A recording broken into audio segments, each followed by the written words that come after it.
Alright. Looks like the audio's working okay. Let's go. Alright, so we were looking at some other ideas for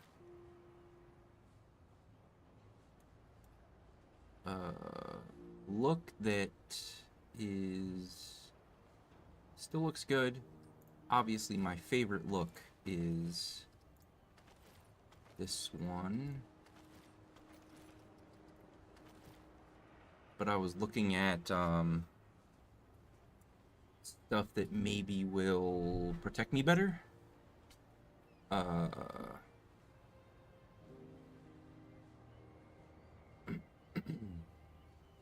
This is helping me out a lot. The hardcore metal band with the atonement fold. I kind of wish I could find something that I could get 5 stacks of bulwark without doing this, but it's really actually quite nice. I just have the 5 stacks of bulwark going all the time, and I did used to run this, which gives crit chance by 10%, and I was running that because it's just working so well with the bows to get that crit damage. And then when I do get the crit damage, this is giving me 20% more crit damage. And then this doesn't seem to have any effect on the bows, and I only use Nebula to cast its mod, and that doesn't seem to have any effect on that either. And then melee, you're going to be up close and personal anyway, so it doesn't matter about reducing range. Well, this is specifically with firearms, but still, you get my meaning. And I was like, I didn't want to lose that 10% crit chance, but the really cool thing is we still get 5% crit chance here. And what I did was I switched out one of the damages with ranged crit chance. So I have another 7.5% ranged crit chance coming from here. I still haven't completely decided if I even want to run the Tranquil Heart. I absolutely love that I get 2 health regeneration at all times. And I know people aren't going to like me saying this, but I actually don't find this to be very good with bows. Like if I was running automatics or something like that, or something that fires faster than bows, the Profane Heart is definitely the #1 heart. There's no question. And then also Shield Heart, it's like, I gotta cast this in order to get the shield. I kind of wish that there was just something where it was like, I don't know, if you take damage, it casts a shield on you, and that'll only happen like every 20 seconds. It'll just be way better, because I just don't remember to cast relics. That's why, like, for a while there, I was considering leaning into this right here. The Cost of Betrayal reduces relic charges to 1, because I never activate the relics. I should, but I just never think of it. I'm thinking about the mods, the skills, doing damage on the enemies, dodge rolling, all that stuff. So the relic charges kind of just get put to the wayside. But then I was like, you know, if I managed to remember to use a relic, it would be really nice if I used something that had a faster speed, because I can't equip anything else here.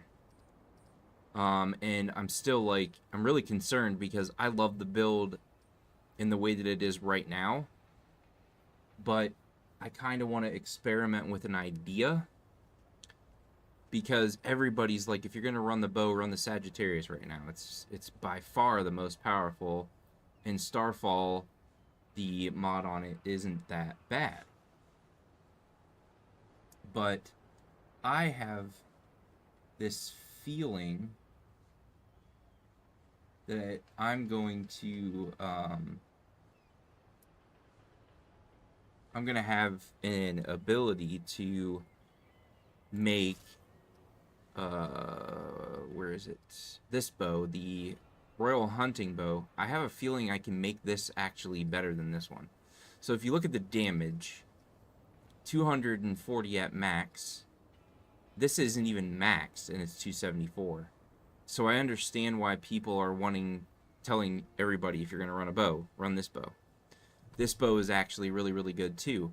But for me, what I'm messing around with personally, between these 3 bows, this one fires the fastest. So in my mind, the combination of supercharger and then the Archer's Crest ring. Let me see if I can...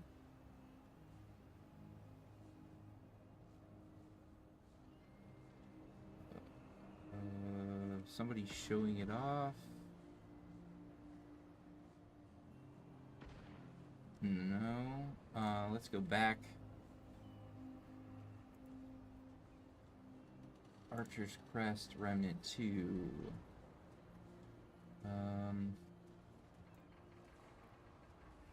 If you like bows, and this is definitely a ring you'll want to grab. Archer's Crest. Crest. Increase projectile speed by 20% and decrease weapon charge time by 25%. So we're already getting increased charge speed for bows and fusion rifles by 30%.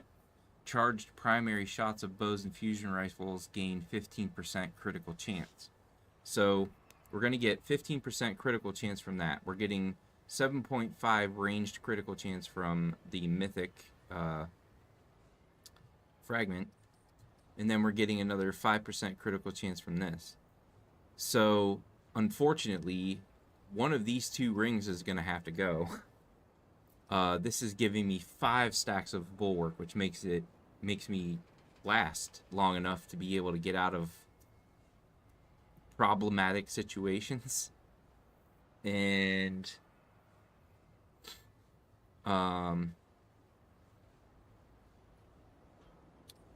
this one is proccing the 5 pieces, and it's not a bad ring because it's giving me another 5% critical chance. I really need to just keep these 2 on. But anyway, the whole point is, between the 3 of these, okay, I'll equip this bow first.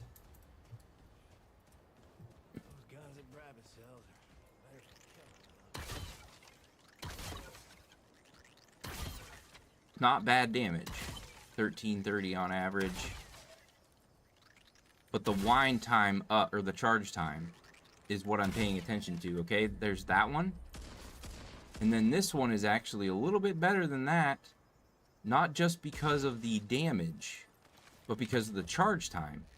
It's... oh, wait. Let me take that off.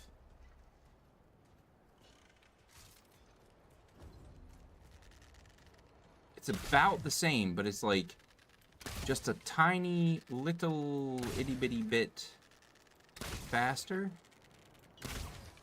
But then this one, the weakest of the 3, the one that does the least amount of damage, it's faster. It's the fastest one. So the idea, the concept is we have the supercharger on this bow. We are already almost to the point where I don't even have to hold it down. I only have to hold it down for like 3/4 of a second before it's fully charged. So imagine that in combination with another 25% coming from the Archer's Crest ring. So of the 3 bows, I think we can get it to a point where we're firing it like this. And if I'm wrong, then fine, I'll go back to the Sagittarius. But the point is, if I can fire charged shots this fast, that would effectively make this bow better than the Sagittarius.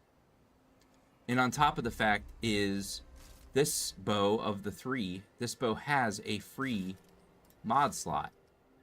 So I could put Bore on this and create weak spots against the enemies in the one DLC where they don't have weak spots and they don't have bleed. And then on top of that, there is also this weapon, the God Splitter. Not the best weapon, but the charged hits, they register as weak spot hits. They create weak spots for 2.1 seconds. So the combination of running Bore on the hunting bow and then running the God Splitter for specifically that DLC, I have two different abilities that are going to create weak spots for the enemies for that DLC. And so that's where I'm kind of going with this whole thing. The hero sword, I love it. It's awesome. But for that DLC where the enemies don't have weak spots, this is just the better way to go. If we can make it swing faster. So like charged attacks like this. The charged attacks are between Supercharger and Archer's Crest. I'm hopefully, in theory, going to be able to fire this extremely super fast. Because, like, that's 1, 1, 1, 1, 2, 3, 4, 5. It's almost to the point where I can do that, but not quite.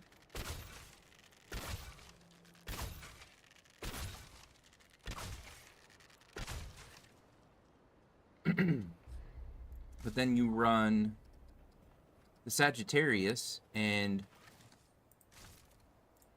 let's put the Supercharger on this one. It's just a tiny bit slower. Then we put this one on.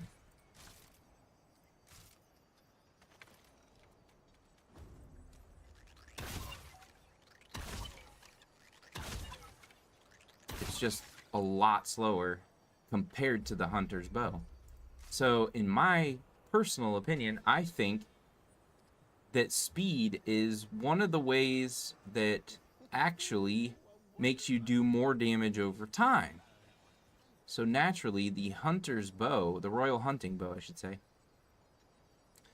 that's going to end up being better than Sagittarius. Because if I can fire charged shots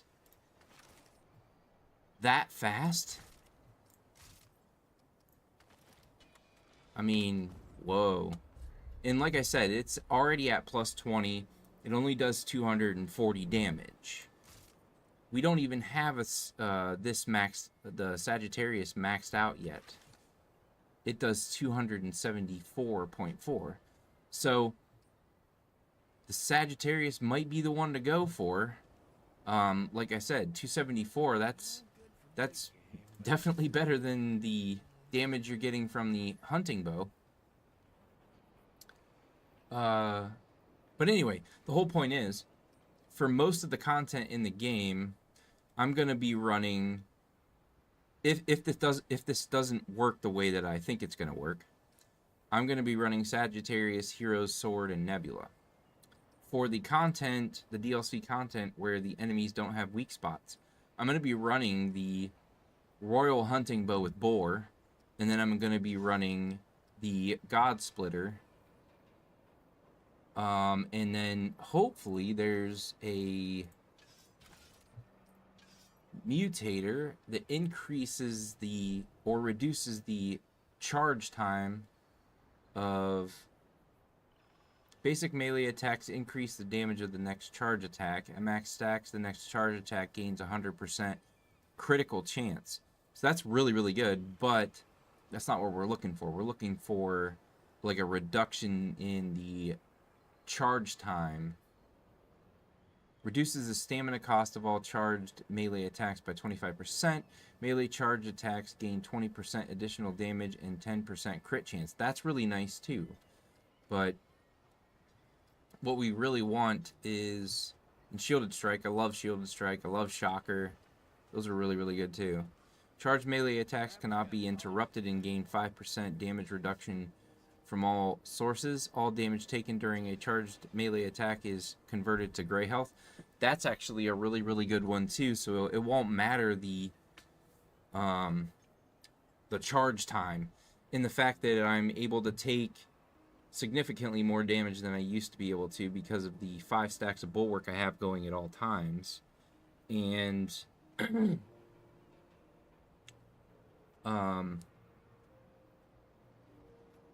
yeah, the conversion to gray health, that's pretty cool.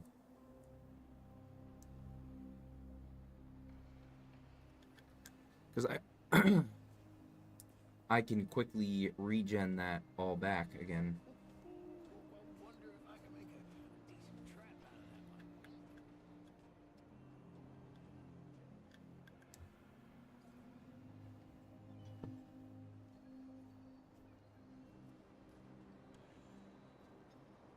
That sucks. I have to manually search for you every time. Yeah, they are definitely behind compared to Twitch, that's for sure. But it's good to see you, brother. Hopefully you're doing well.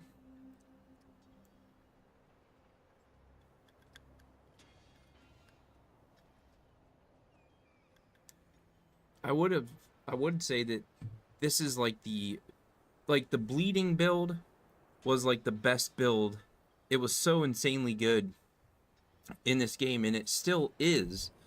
But unfortunately now you gotta you gotta look at the DLC, the latest DLC, as like a separate build. You gotta do something separately. And so for me it's like, oh, challenge accepted, because I'm gonna try and figure out if I can at least run some of the same stuff going into the DLC than I do with the rest of the game.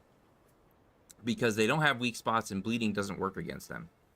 So the bleed build is completely out, and you have to provide weak spots to the enemies.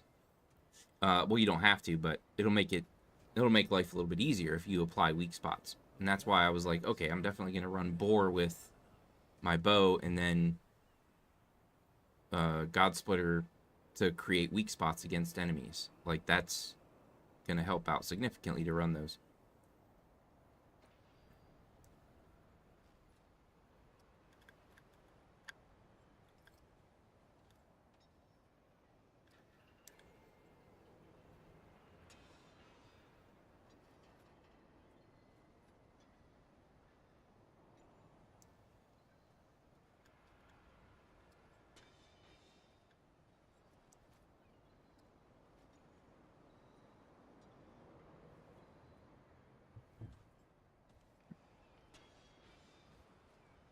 Good for big game, but not so much what I'm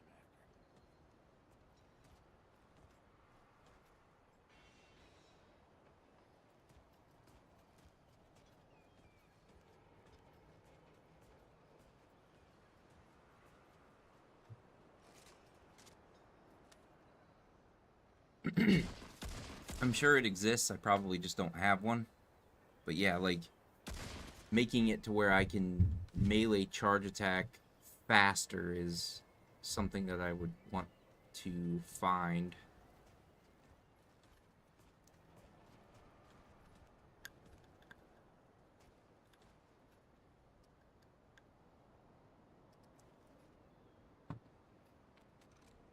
But anyway, um,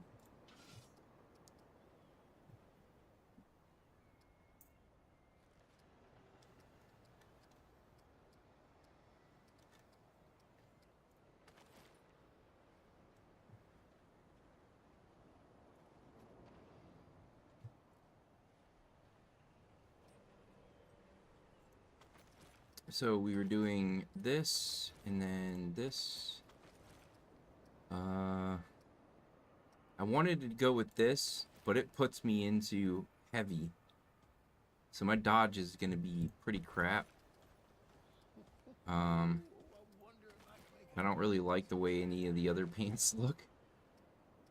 And really none of the other pants look right unless I do another pair of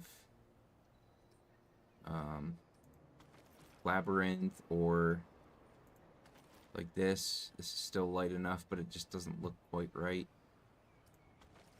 And then these pants go with the helmet. I don't really want two of the same thing.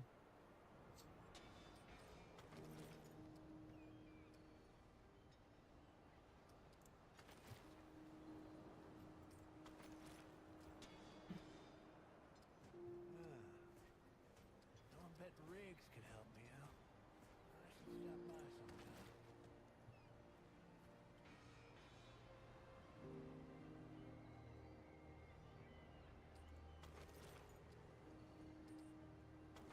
Bruiser puts me in the next weight class as well.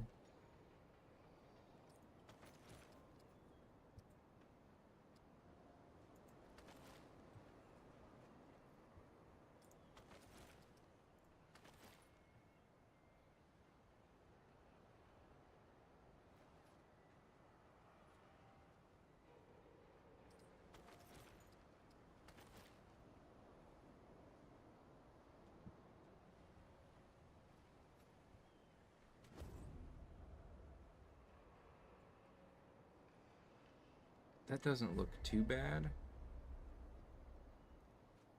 Normal dodge, 25% stamina cost penalty.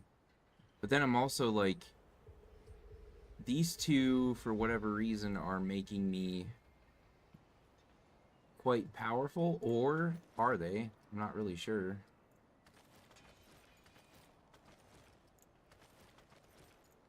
This is just by far the best look, I think, but then the weapons that I'm using don't match this look. So it's like, But yeah, like if we look at Challenger, I love that when I receive fatal damage, I can come back every 10 minutes. While on cooldown, the Challenger gains 1 stack of Bulwark, can only happen once every 10 minutes, resets at Worldstone or on death. But the thing is, I can't have any more stacks of Bulwark unless I put a specific ring on that allows me to have another one. And Juggernaut, become nearly unstoppable, gaining 3 stacks of Bulwark. I already have that going. Or I have 5 stacks of Bulwark going, so I don't need that. I don't need the movement speed. I don't need the melee speed, even though that does help to stack up shields quicker. And Juggernaut would allow me to have the ability to melee faster with the DLC that I was talking about, where you have to provide weak spots.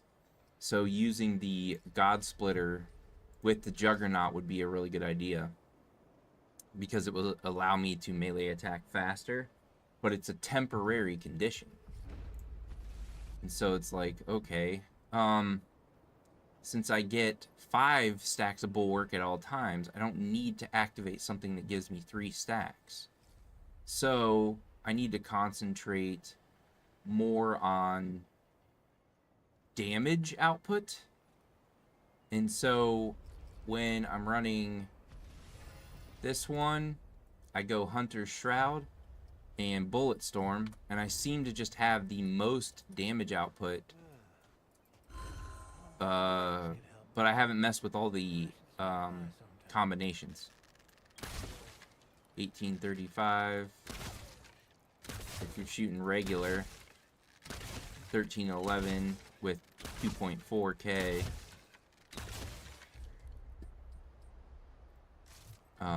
If we put the one that we actually want to run on, we have an ability to provide a weak spot. 20, so 11 or 1.1 is what we're getting from this bow, which is still really, really good. But as soon as I start messing with this, it seems like something goes wrong with the amount of damage. But I was like looking at not changing this because I want to run the Hunter's Shroud, but I was looking at this one. The Void Cloak gives me perfect dodges for 65.4 seconds, or a certain amount of auto evades before the damage is gone.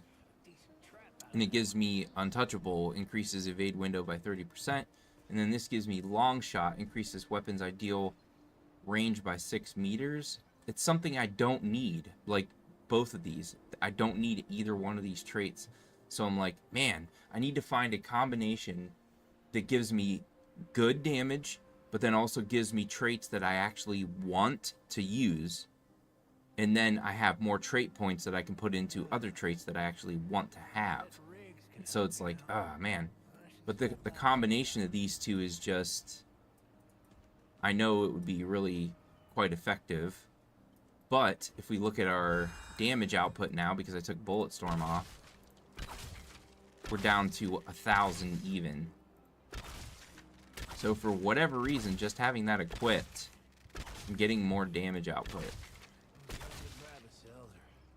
I cast this, and then this. I become something crazy looking. It's really cool. As soon as I attack, I become visible again. But as soon as I stop attacking... But the damage numbers are just all over the place. If we don't... So, on average, we're doing 1,000. But, for every charge, that's where it's important.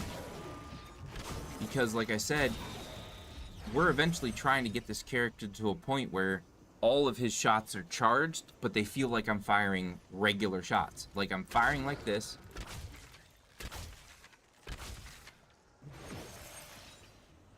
I can become invisible and reposition myself.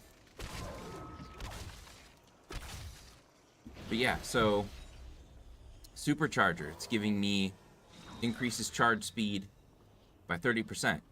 I get the ring, I'm going to get another 25%. So that's going to be nuts. And I think with this bow, doing that, where I have to charge it, is going to become this. So it's going to fire like I'm firing a regular shot, but it's going to be a charge shot every single time. So every single time, you're going to see that damage, which is an insane amount of damage. And no matter what archetype I equip at that point, it's not going to really matter. So equip archetypes that come with really good beneficial traits that do sufficient damage. So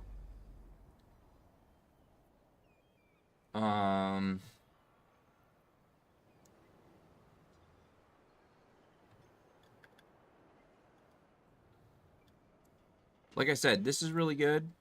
The Void Cloak's really good. It will keep me alive. The Hunter Shroud with the Void Cloak, really, really like that. But do I need Long Shot? Not with the bow, no. Do I need Untouchable? No. So, what can I do? We already looked at that. We do get plus 35% damage from Challenger, just having that equipped, if we're within 10 meters of an enemy. So when the enemy works his way to me, I'm definitely going to be doing more damage.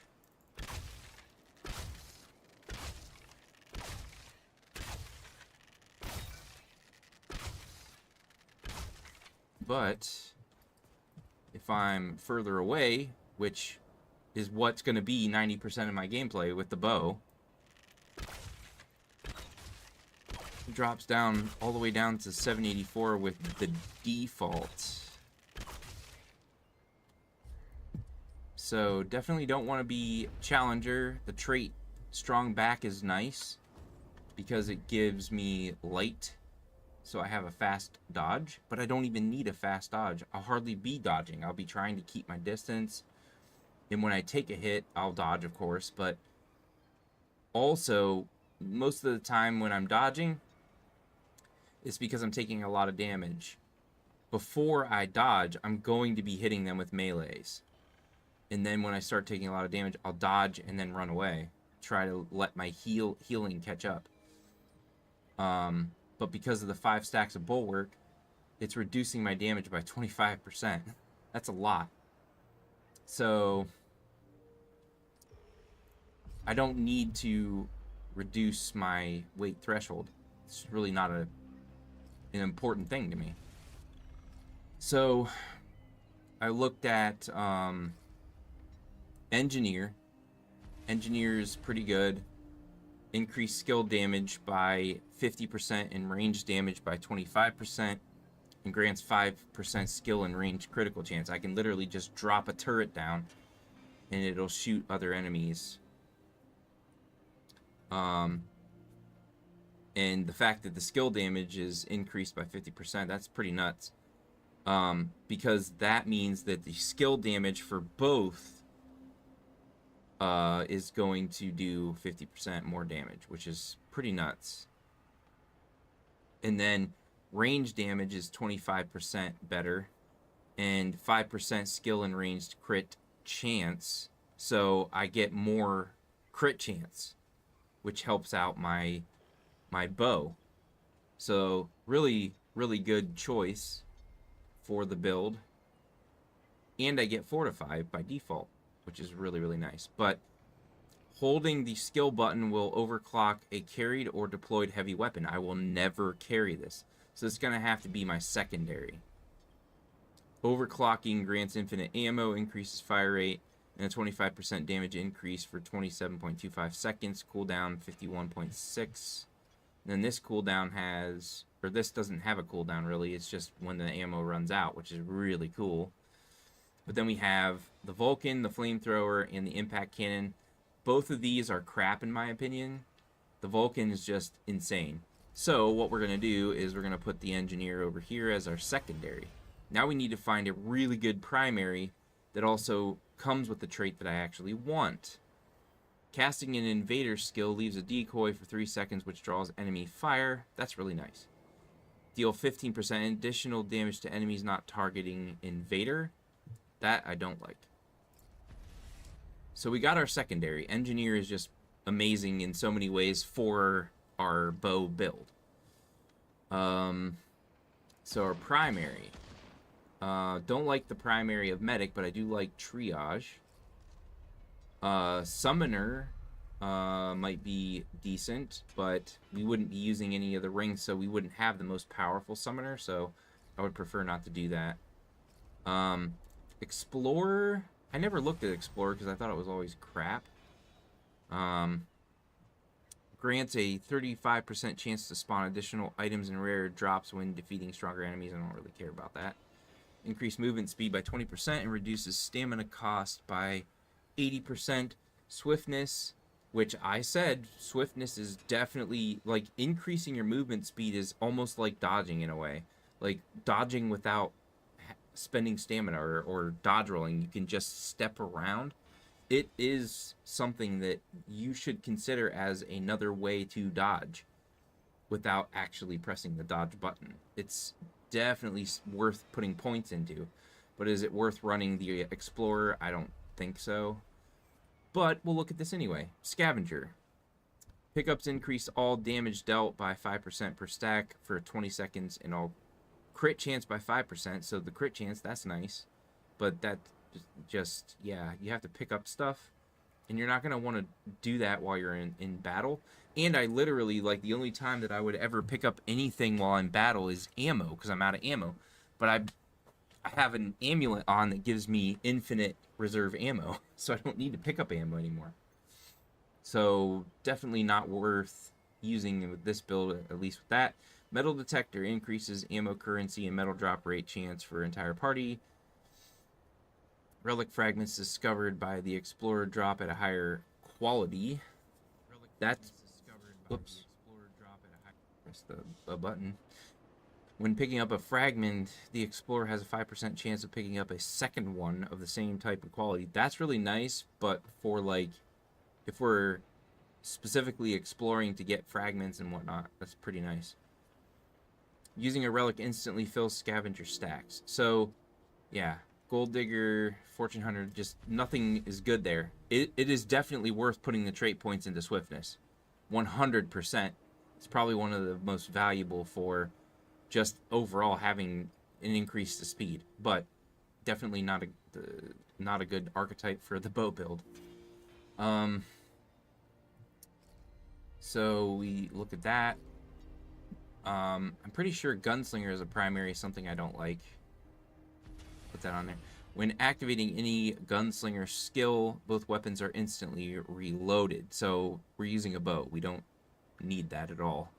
And gain infinite reserve ammo on all weapons for 8 seconds. We don't need that either. We're running an amulet that gives us infinite reserve. Gain 15% fire rate, 25% range damage, and 5% crit chance. So that's really nice, the crit chance. Fire rate and damage increases with Gunslinger.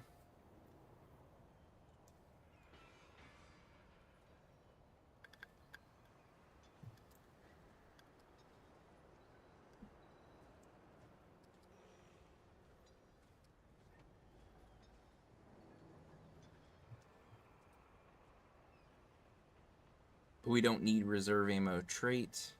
This is not good for a prime perk. So, this one, increase skill damage by 30%. So that's going to make this even more powerful.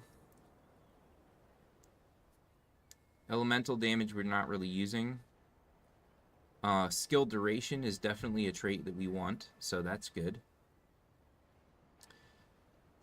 The problem is it's all about elemental.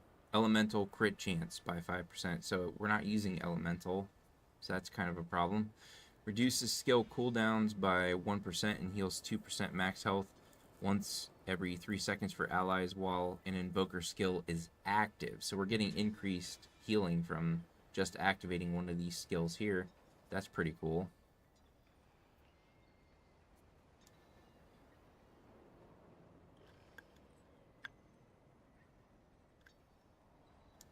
Increases movement speed and damage reduction by 5% while invoker skill is active. That's really cool too.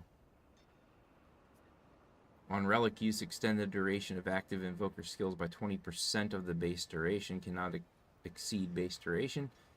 Relic use speed increased by 25% while an invoker skill is active.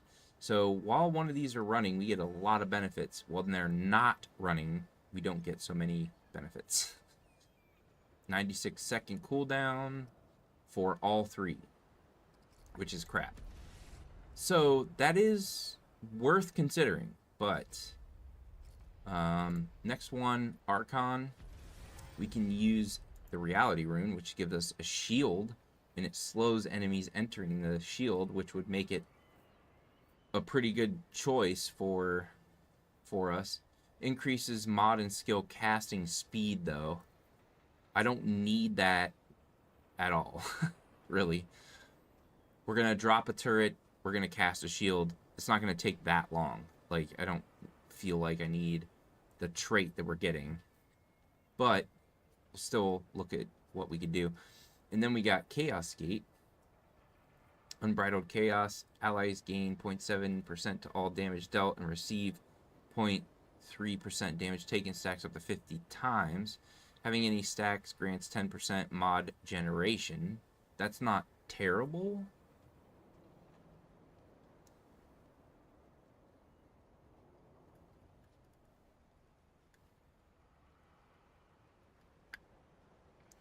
I was live on Twitch yesterday, yeah. I was gonna stream ESO yesterday, but they were in maintenance, so I played this game yesterday on Twitch. But yeah, surgery went good. We hadn't heard from him in like 3 days because they didn't have a bed that they could move him to from the ICU after his surgery. And it was pretty much driving Sarah nuts. But eventually they were able to get a bed to move him so that he had a phone so he could call us. It was pretty gnarly because it was like we're not hearing. I mean, the nurses, they have fantastic nurses and doctors up there in Cleveland, because they were the ones that were notifying us and calling us and stuff like that, letting us know how he was doing. And So, like, the first 2 days, they wouldn't have moved him from the ICU anyway, because they had to wean him off pain meds and you know, get his pain under control and stuff like that. But the third day, it was like, yeah. And then before his surgery, he was like, oh, just take my cell phone home. I'm not going to need it. I'll be able to use the phone in the bedroom. But they didn't consider the fact that in ICU there is no phones except for like one. And he didn't have a bed to go to a normal room, so he wasn't able to call from the phone because there was no phone. They didn't consider that. So it was a little hectic there for a minute.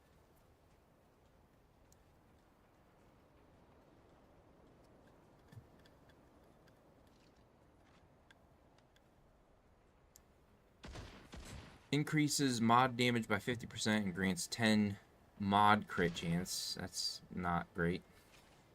After casting a mod, 10% of the mod power spent will be generated by all allies over 10 seconds. While power creep is active, allies will also gain 10% mod power generation. Reduces mod power requirement per charge by 10%. Using a relic grants 100 mod power for both equipped mods and an additional 100 to current mod. Automatically generates 15 mod power per second. Yeah. Let's move on. Ritualist. Negative status effects applied by the ritualists inflict infected. We're not doing any status effects with this build.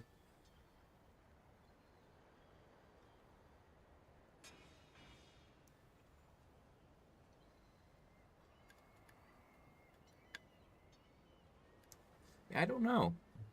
I don't know why it wouldn't notify you of the stream yesterday. That's kind of strange. But yeah, victim receives 15% more status effect damage on death. Spreads all statuses to nearby enemies within 15 meters. The problem with this is we're not using any... Well, we are. When we cast the Nebula's mod, but only when we cast the Nebula's mod are we using any kind of status effect damage. So it's like, this isn't really going to give me much for the bow unless I equip a status effect on the bow. Which I could do, but I'm trying to get the charge time as low as possible. So that wouldn't necessarily be a good idea. Increase all damage to enemies affected by a negative status effect by 25%. Increases all crit chance against enemies affected by a negative status effect by 5%. So it's all about negative status effects. So yeah. Increase status effect duration against enemies by 100%. Affliction. That would be a really good trait if I was, like I said, running a status effect build, but I'm not. Killing an enemy entity applies Terrified to all enemies within 5 meters of killed entity for 20 seconds. Terrified enemies are more likely to drop additional ammo. Don't care. Terrified enemies deal 5% less damage. Reduces damage received from negative status effects by 25%. Reduces blight buildup by 50%. On relic use, cleanses all negative status effects. Negative status effects cleansed by purge are applied to all enemies within 7.5 meters. Then we have eruption, creates 15-meter explosion for a decent amount of damage on all enemies within 1 meter, though. Explosion radius and damage increases 100% of each unique status effect on the target. Casting an AoE burst that applies bleed, burning, overloaded, and corroded to all enemies within 15 meters. And dealing a total of 2,000 base damage. That's not bad. But it's not really doing anything to benefit the bow. Death Wish negates all healing to self. Drain 300% health over 20 seconds. Increases all damage by 50% and grants 10% base damage dealt as lifesteal. It just sounds bad and really good at the same time. Oops. So we tried that one. We decided Summoner is just not a good idea. Archon, Hunter, Alchemist, Challenger, Handler. We get the Dog. When Handler is down, Companion will attempt to revive them at 50%. Max health can be used to revive allies with command. Downed ally must have a relic charge. This is not a bad trait to have when you're running with other people, but when you're running solo, you don't need it. You're just wasting points. Friendly fire, damage dealt and received by 80%. Gain 30% ranged melee and skill damage and 5% ranged melee and skill crit chance, while Companion is within 40 meters of the Handler. That is not bad at all. Increases movement speed by 10%. All allies within 10 meters of the Handler gain the Handler's movement speed. If faster, reduces the stamina cost of actions for allies by 15%. This sounds like, so far, the best choice, except for the kinship. I don't like that I would lose 10 points in the kinship, but everything else sounds amazing for this build. Handler and Companion gain 30% increased revive speed. While Handler or Companion are reviving, they receive 50% less damage. Using a relic fully restores Companion health and grants them 25% damage and 35% damage resistance for 15 seconds.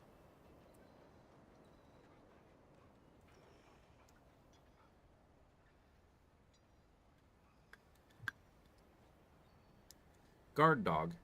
Companion will follow the Handler and generate 15% increased threat while attacking. All damage to them is reduced by 20%.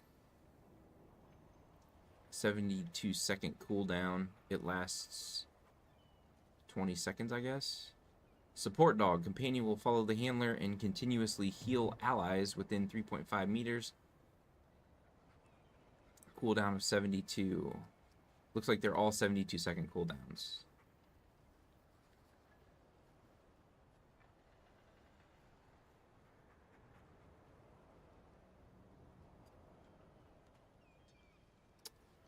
Attack Dog. Companion will follow the Handler and deal 20% additional damage.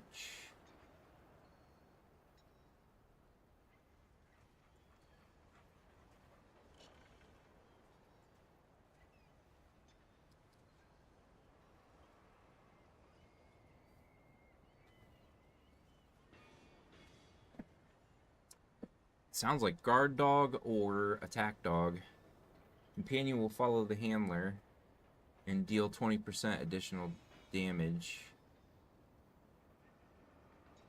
Or Companion will follow the Handler and generate 15% increased threat while attacking. All damage to them is reduced by 20%. Guard Dog, Attack Dog.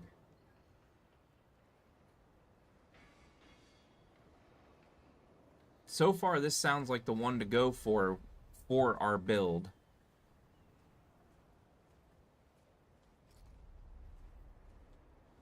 This, literally, kinship is, it's just the trait is friendly fire damage. Like, really good if I'm running with other people, but when I'm running solo, it's like, this is useless. I'm wasting 10 points on kinship.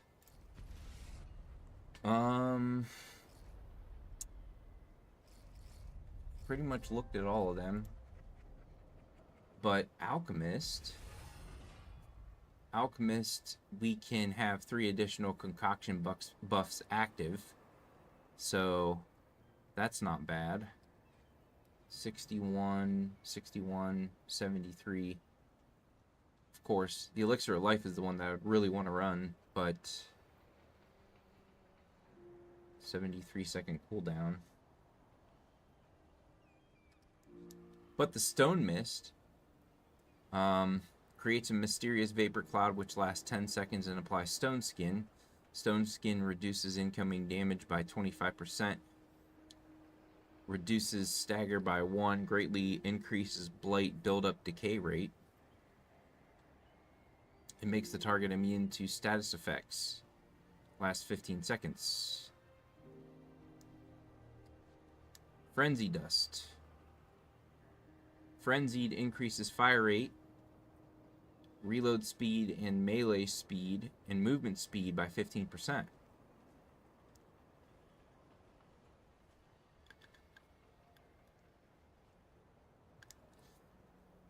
Potency increases consumable duration by 100%. I don't really care that much about this either, but grants a 25% increase to all damage and 5% crit chance. Curative effects apply to all allies within 15 meters and grant 15 additional resistance. Allies affected by Panacea gain 10 status and blight resistance.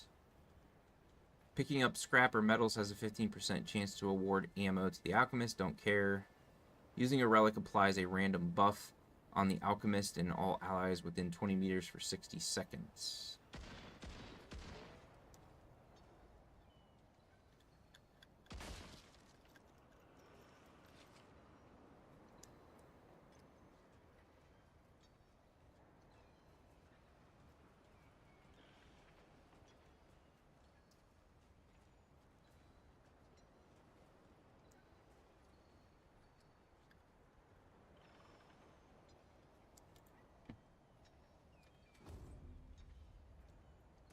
Curious Those guns at Brabus said how this might affect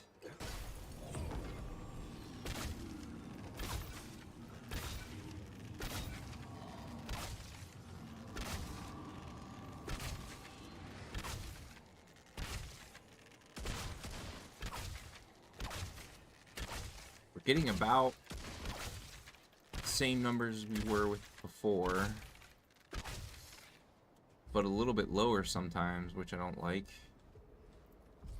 Let's equip the medic. Regenerator. After restoring 250 total health to allies, regain a spent relic charge. Resting or respawning at the World Stone resets healing accumulation.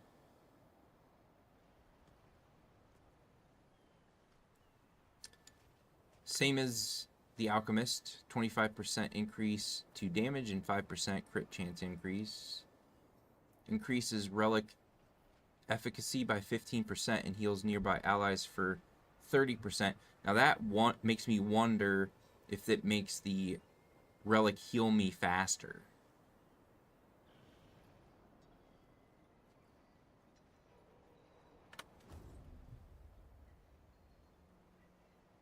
And I get like a green bar having this one equipped. Increase relic efficacy by 15% and heals nearby allies for 30% of the total healing value, increasing to 60% for any ally below 35% max health. That makes me wonder, like, this relic or heart, the Tranquil Heart, passively grants 2.3 health regeneration. Let me just equip the Challenger real quick. Why is it freezing so much? Okay, and then passively grants 2 health regeneration. So it is buffing this from 2 to 2.3 health. That's pretty cool. And it gives us triage.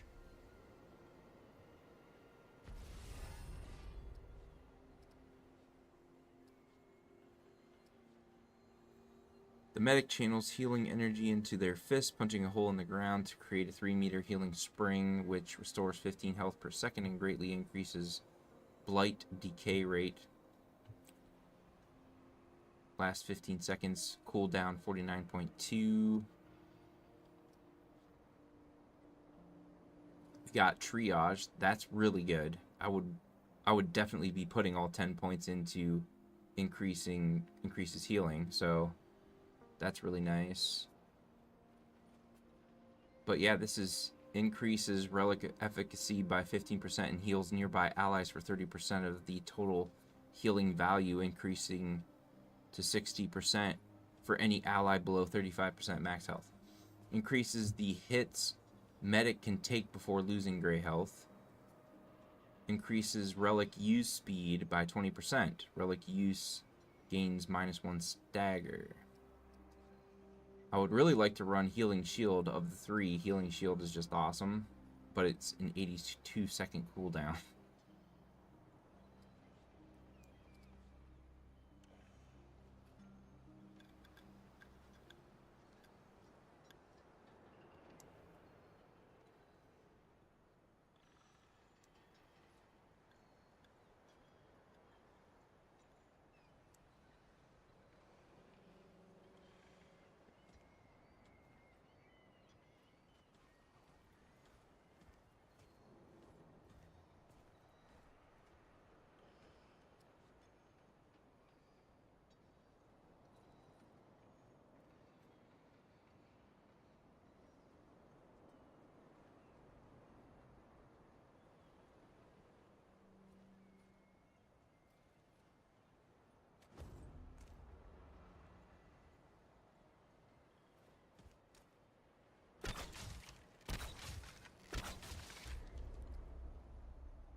I'm just going to restart it real quick. It's lagging all over the place, and I don't know why. There's not even other people in the game with me.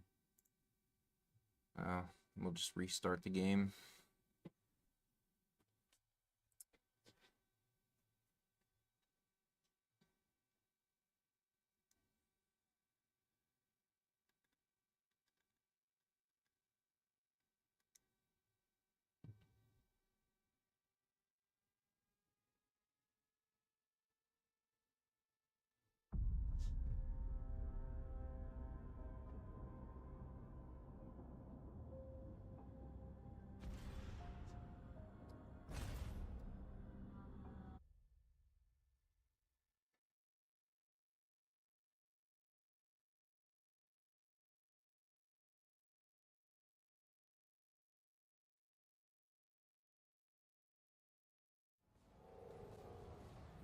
So yeah, trying to find the combination of everything, the perfect. Good for big game, but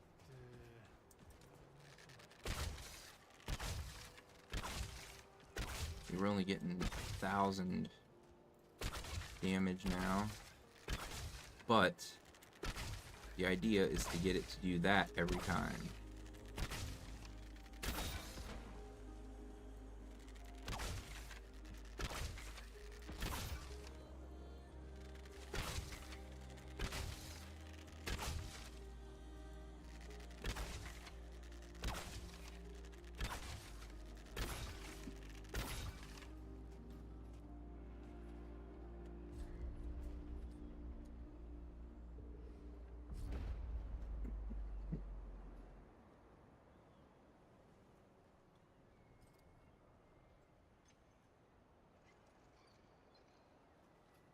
Okay, and then we're gonna equip Handler.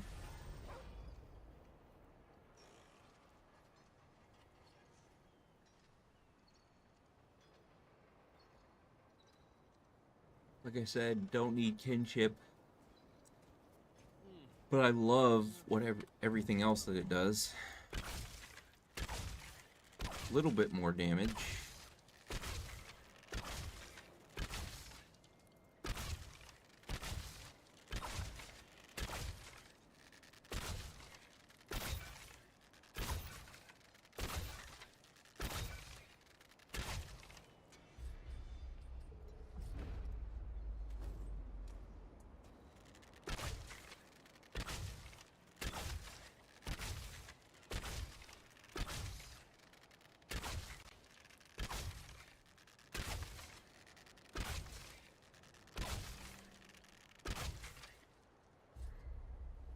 Seems like we're not doing any increased crit damage though.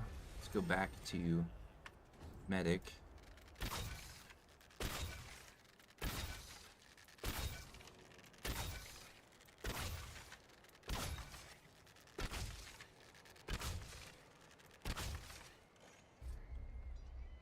So yeah, that's where we're running into problems. Like, ideally, I would run these two.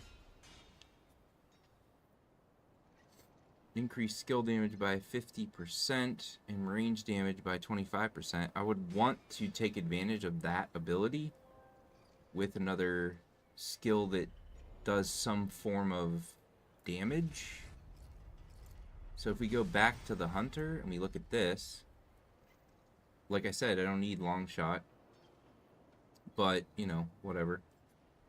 Gain 40% range damage, 15% weak spot damage, and 5% ranged critical chance. Dealing 55 base ranged or melee weak spot damage extends the duration of active hunter skills by 3.5 seconds. Can extend timer beyond its initial duration. Kills due to weak spot and critical hits increase ammo drops. Don't care, but that would be good if I was running with allies. Firearms gain 15% reload speed and 15% increased movement speed after a kill. Using a relic extends the duration of any active hunter skill by 10% or 10 seconds. Effect degrades with each subsequent use. And then Hunter's Shroud.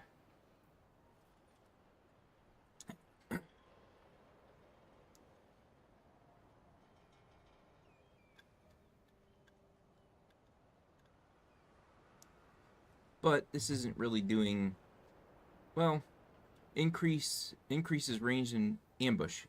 Okay, exiting shroud. So you get a shroud. Exiting shroud applies mark within 10 meters, which kind of sucks, but it is what it is. And grants ambush to the hunter for 2 seconds. So for 2 seconds, we're getting ambush. Increases ranged and melee damage by 50%, which diminishes over its duration. Ranged and melee attacks apply mark. Hunter will automatically shroud again for after 1.15 seconds of no actions if no actions are performed. Last 15 seconds, cooldown 73.8. Crit chance against marked enemies is increased by 10% as well. So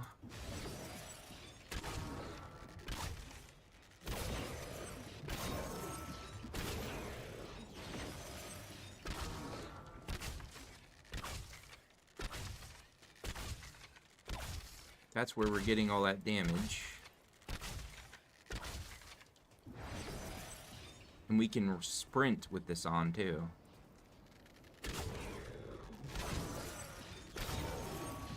.7, that is not bad.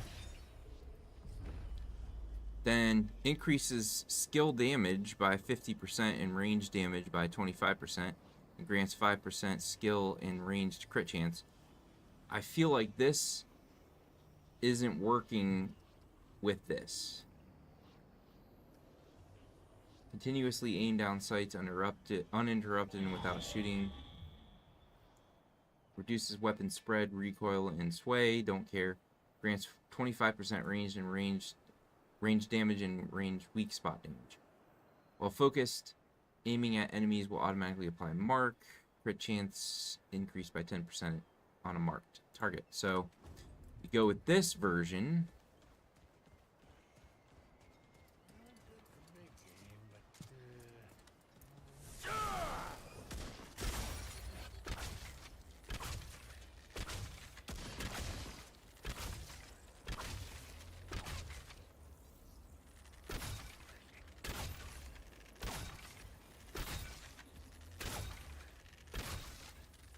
I don't know if that's coming from... I don't know if the engineer's working on this or not. Increases skill damage by 50%, range damage by 25%, and grants 5% skill and range crit chance. So, I mean, this is a skills damage, I would think.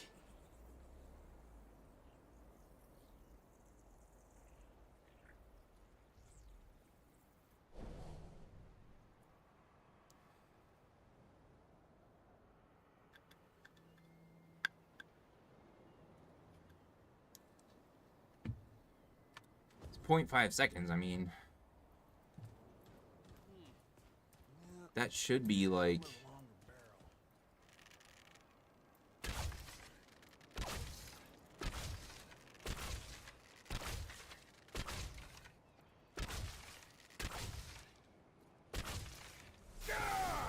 He probably has a look better.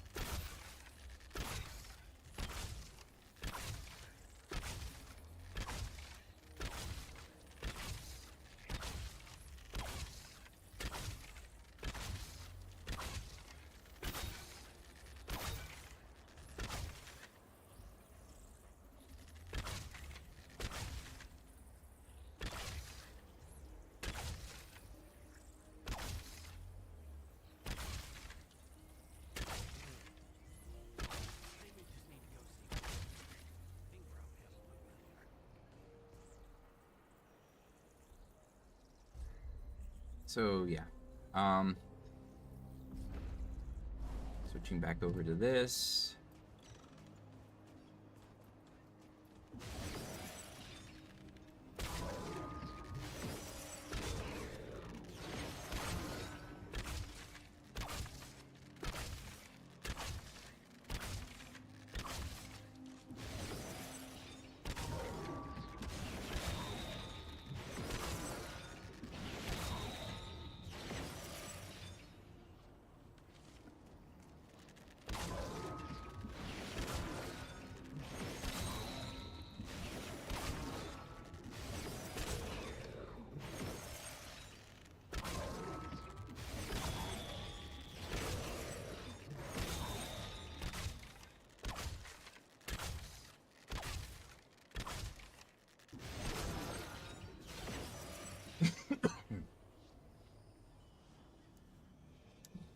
So yeah, not as much damage as we're getting from Hunter's Focus, but this is definitely going to keep us alive, I think.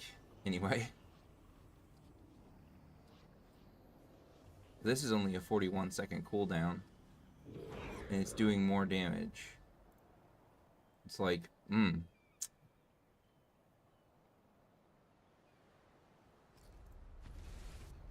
out of everything, that's where we're getting the most damage output.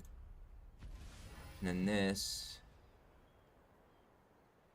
full power and speed, increases fire rate and reload speed, ball ranged weapons. We go with that. Brad has got a power.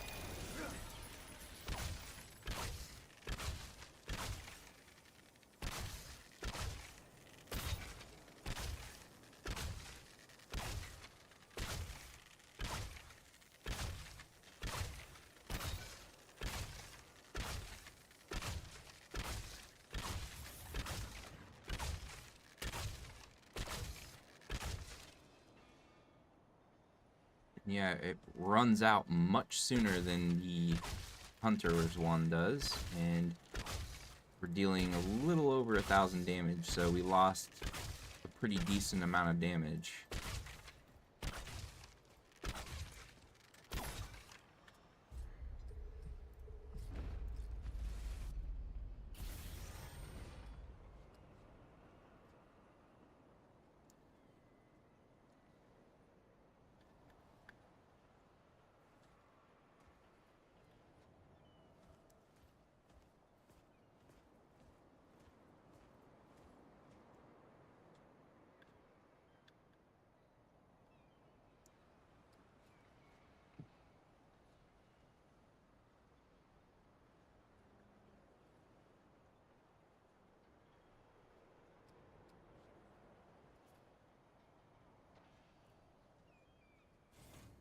And then our traits, we're going to have to redo those eventually once we dial in how we actually want this to be.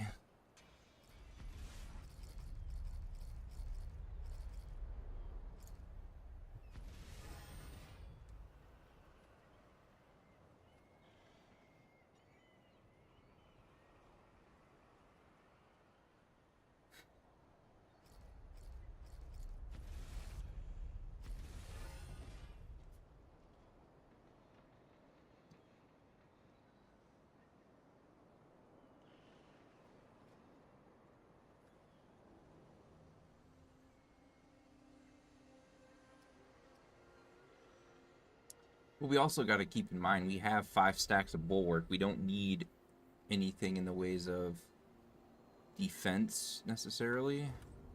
And just excuse me. Just having the hunter equipped, we get a crazy amount of damage.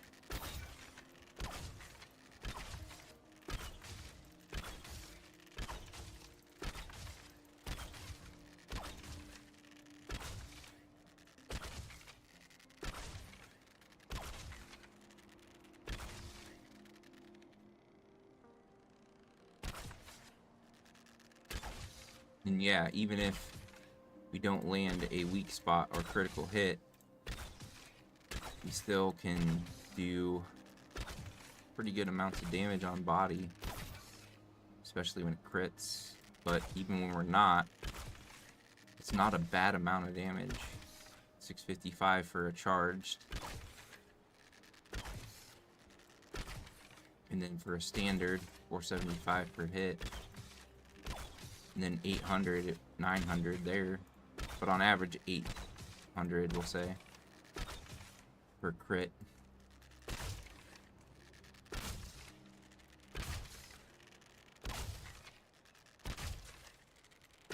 $1,600 damage per charge. 1.1k per standard.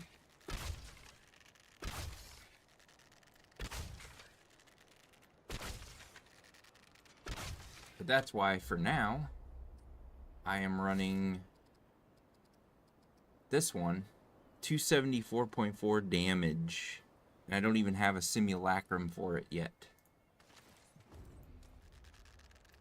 But as you can see, the windup is a lot slower.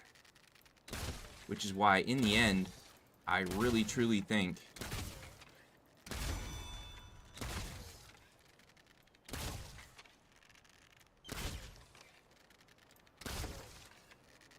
I mean, 4.1k right there.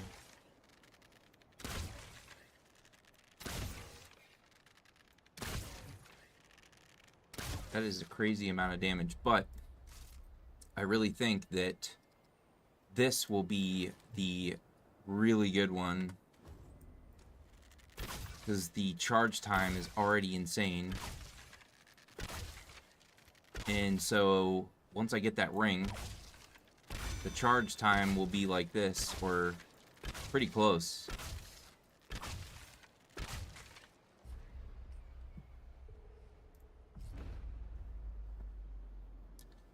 But I also wonder,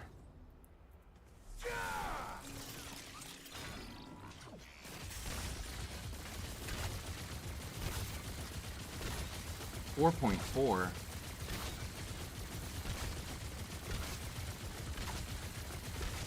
Yeah, standard shots, 1.4, 2.6.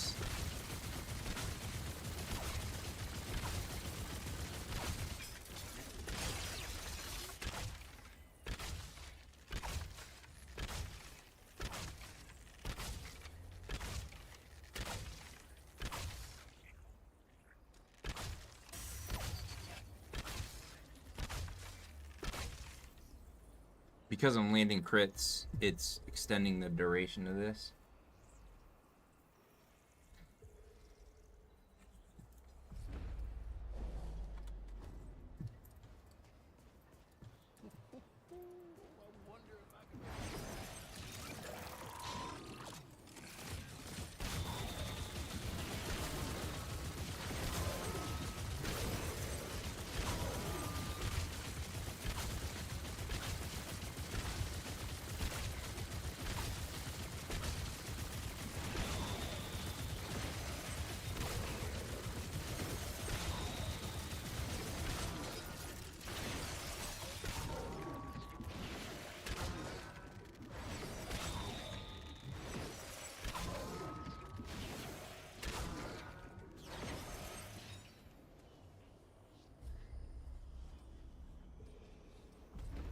Yeah, this is extremely tempting to run, and maybe I will run it for a minute to test it, to see.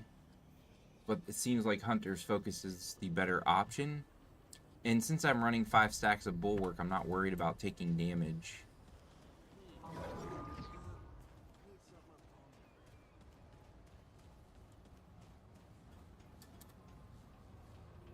Oh, crap. Yeah. I can't.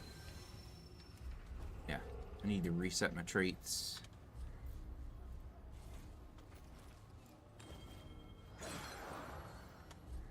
Okay.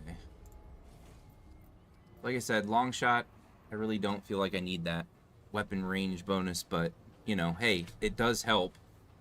Longer ranges, we're going to be doing more damage just because we're running that. We already got Fortify. We want all 10 points into Regrowth. Well, we'll put 5 points into Swiftness. All 10 points into Triage. 2 points into Untouchable. Where's the other one? Evade Distance. 2 points into Fitness for now. All 10 points into Leech. All 10 points into Siphoner. All 10 points into Shadeskin.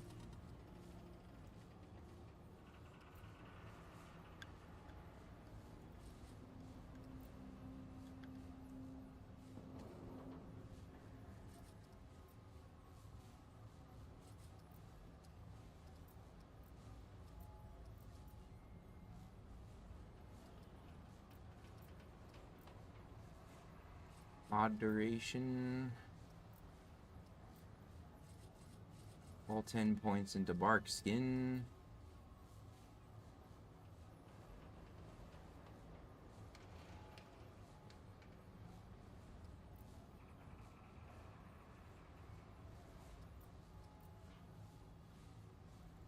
Definitely want to put all points into Reduce Skill Cooldown. Mod Power Generation. Oh, Gifted. We need to put all 10 points into Skill Duration for sure.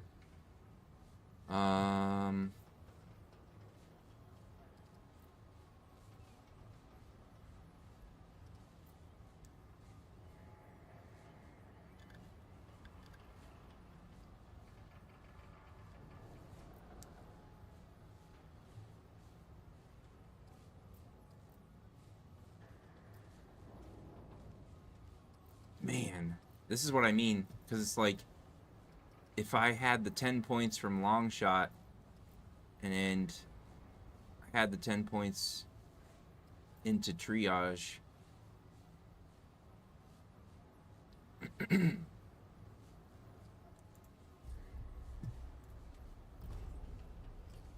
so, like that. Go with the shield. And then for traits, Fortify and Triage is already covered. So, skill duration, skill cooldown, regrowth,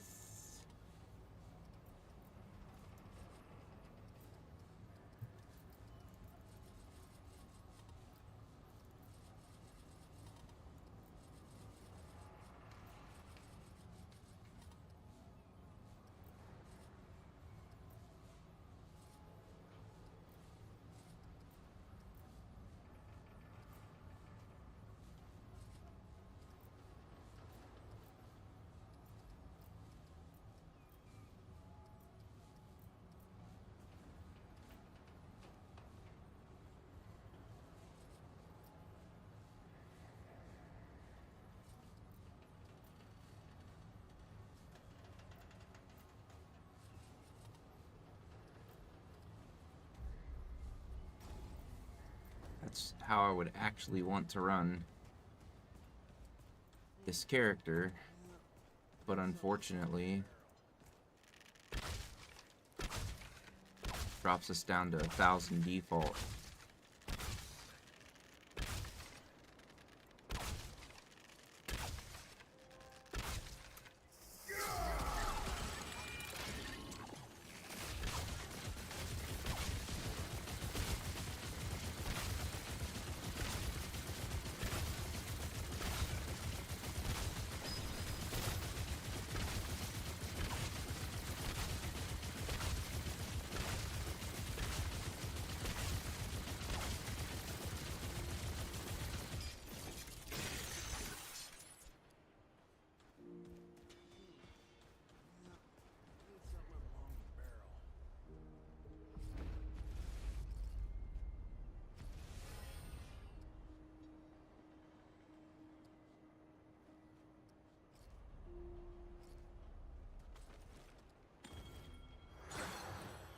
Unfortunately, that's just the way we need to run it because it's just so good. Even though I really don't want long shot. All 10 points into skill duration. All 10 points into skill cooldown. Regrowth. Triage, unfortunately, we have 10 points we're just going to lose. Make a decent trap out of that one. We don't need affliction. Increase evade window. Increase evade distance. Movement speed. All points into siphoner. Shade skin and leech.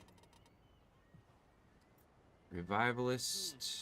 Put 2 points in there. Something with a longer barrel.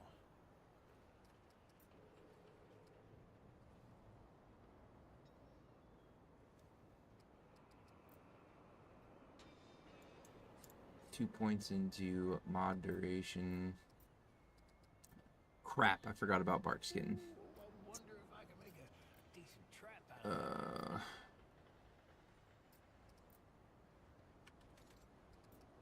I'm good for big game, but not so much what I'm after.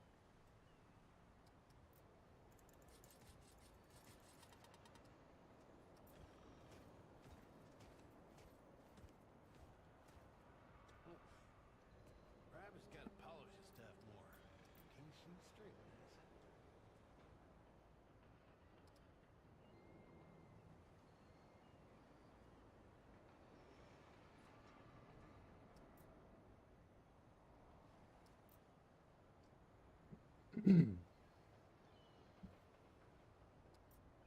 I guess we don't need...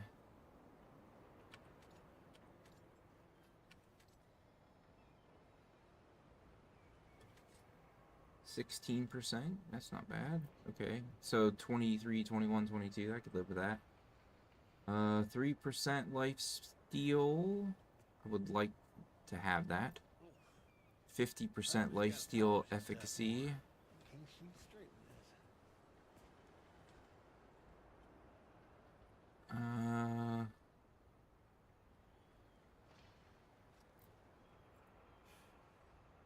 Those guns at Rabbit cells are better for killing than hunting.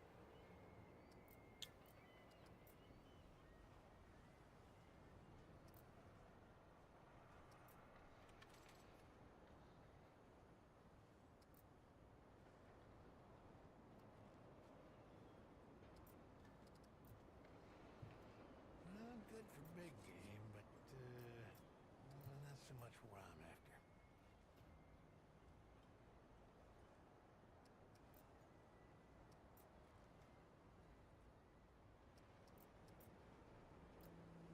Three more points.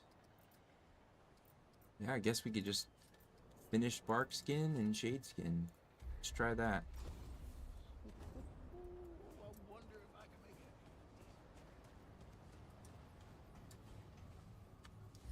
a Alright, stats. Armor 61.1. That's not bad. 80 is the max. You got 61.1 coming from armor. And then our bulwark is at 5. So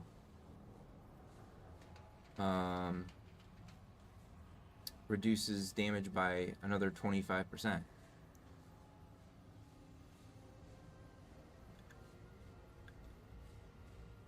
Or maybe I'm reading that wrong. Maybe, yeah. Okay, whatever. Let's test it.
That was like the easiest time I've ever had destroying the root nexus. Okay. Nice.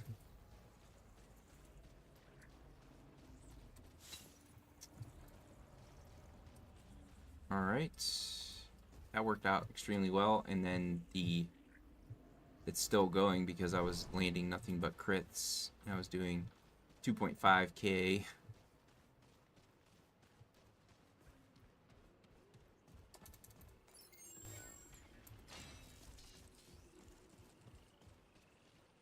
And the really cool thing about engineer is I can just go like this.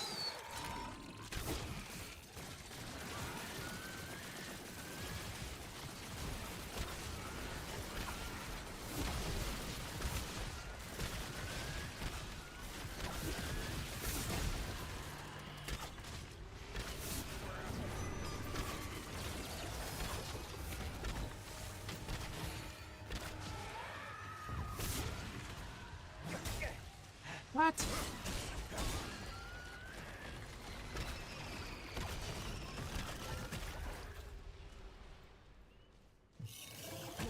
Oh, crap.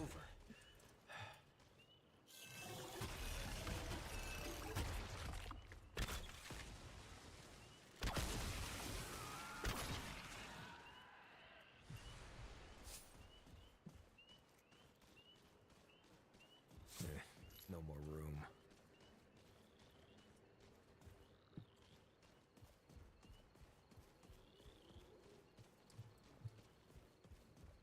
I got both my skills back. Oh yeah, what's the cooldown times now? 40 seconds. This doesn't really have a cooldown.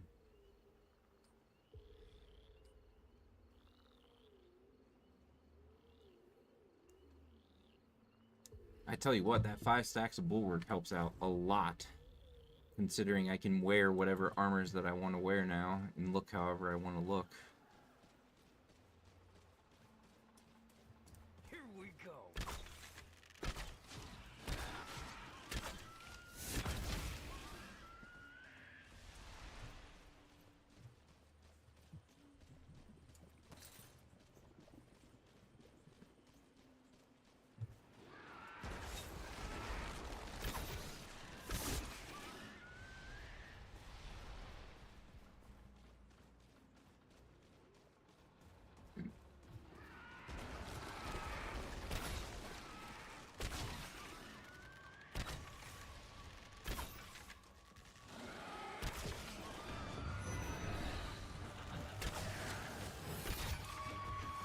One hit. Now, I'm not even using the more powerful bow.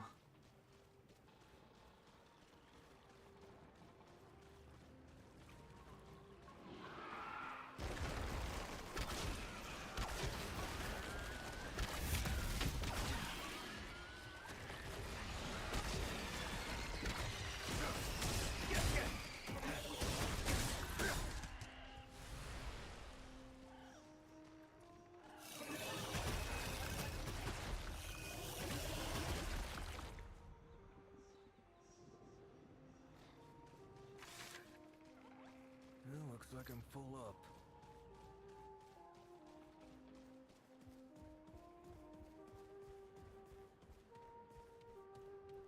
Great. Now I'm hearing music. Oh, Batsultek, we must speak again. Friend Patpo. Travel, but the... Of course. May it find favor in the balance.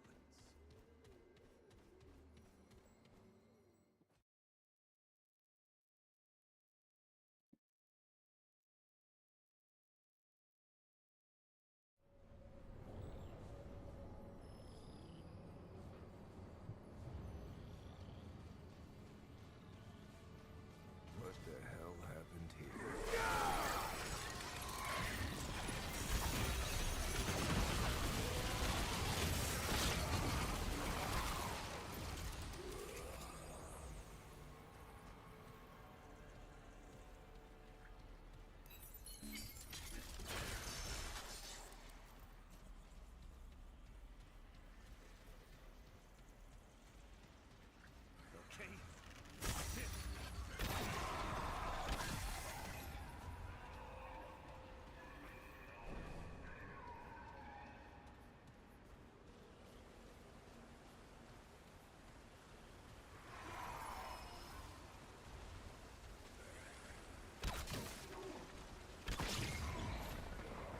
But yeah, he doesn't have a weak spot.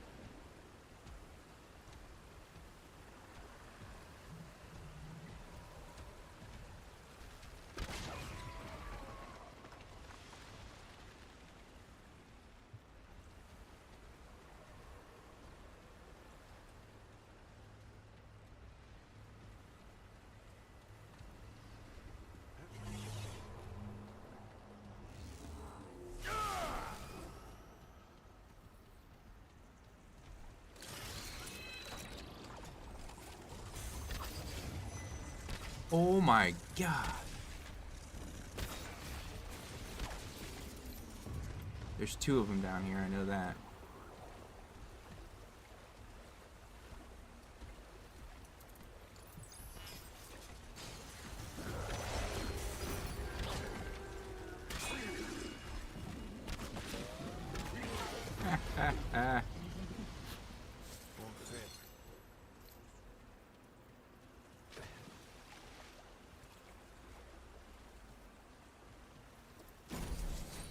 Got it.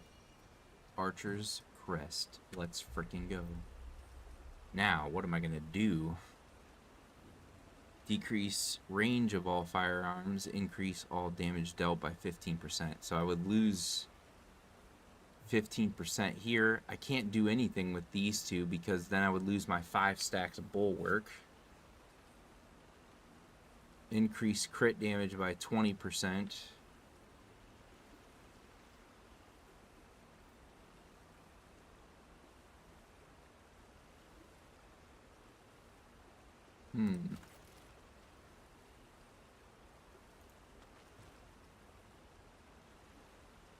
Plus 10% to range damage.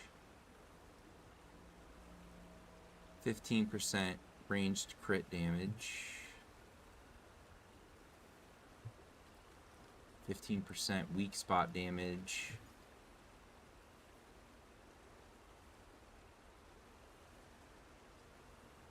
Ooh. Ranged fire rate. Ranged damage is just 10%. I can't change those. Crit damage by 20% or all damage dealt by 15. Ugh, alright. Let's see what the windup is now.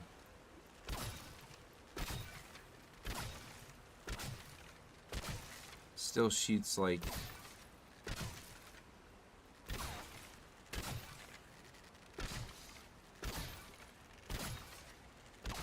Huh. It must have a limit. Because it's the same as it was before.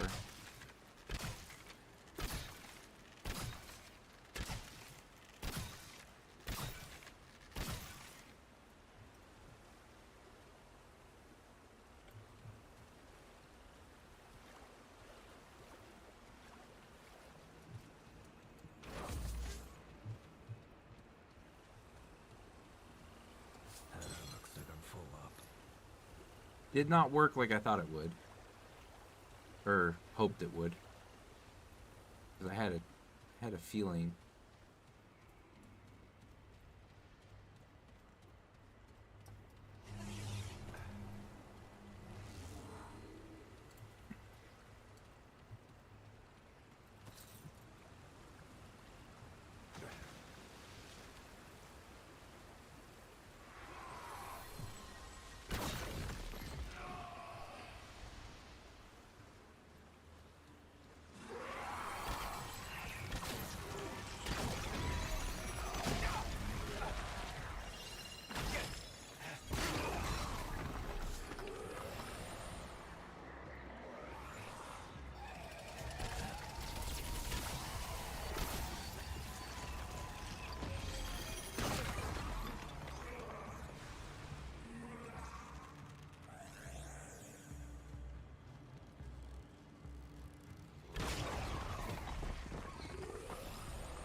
Go with those guys with no problem.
Yeah, my health was starting to get low there, so I was like, okay, I need to start activating a shield, and so that's why I went to melee, which it worked out anyway, because he was melee attacking me rather than.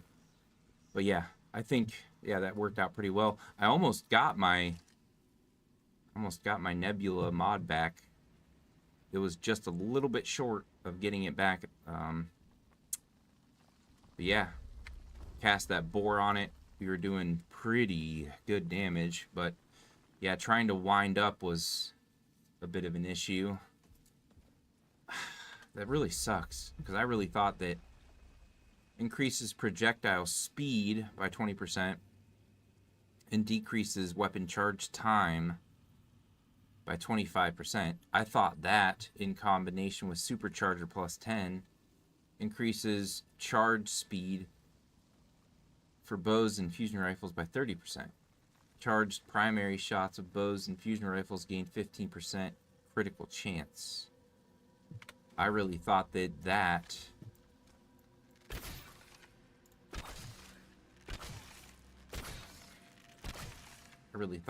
was going to make it to where I could go like this.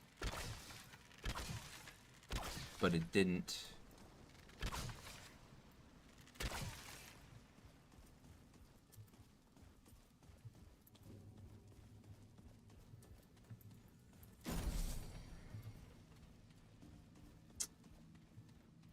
So, increase charge speed of bows and fusion rifles. Increase projectile speed by 20% and decrease weapon charge time by 25%. I don't know what that. I think this is just only for bows.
Still in medium.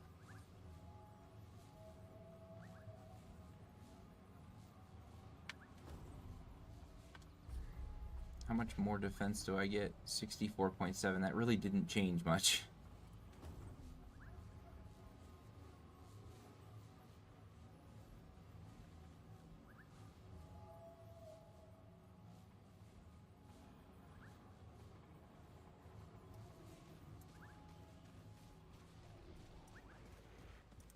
Here they come.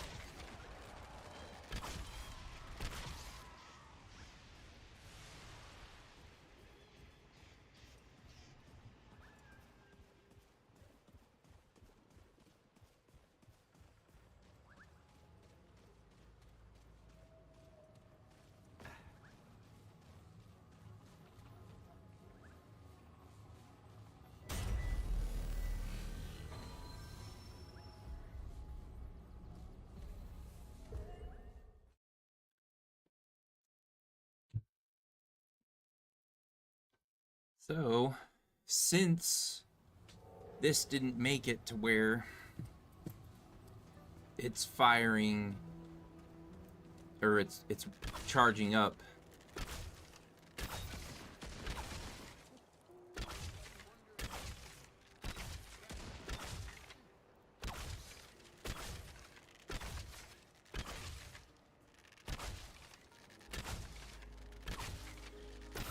yeah, we're gonna go ahead and throw the Sagittarius back on.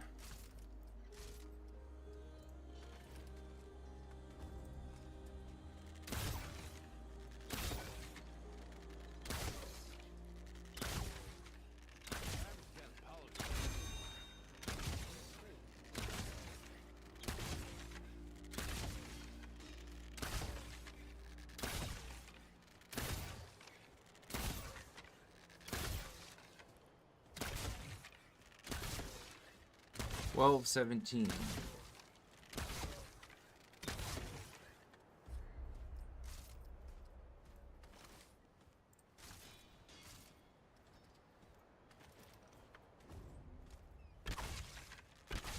$10.64. But my god, is it fast.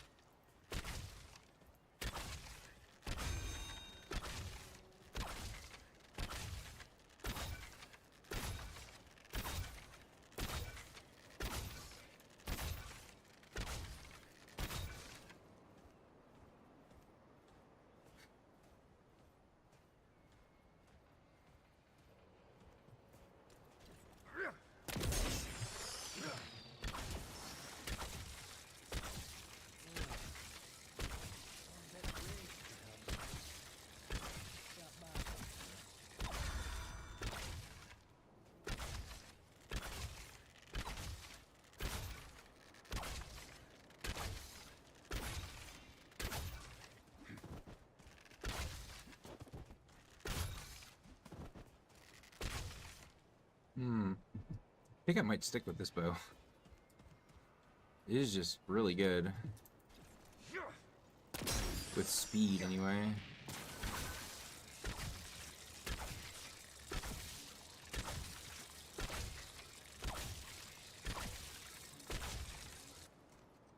Ten arrows gives me boar right back again. I wonder if there's something that...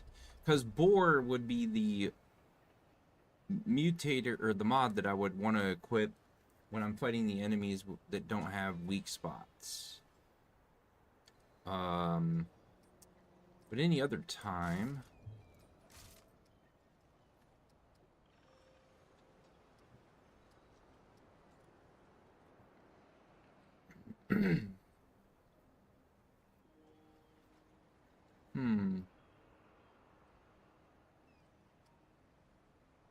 Overflow and... Let's see.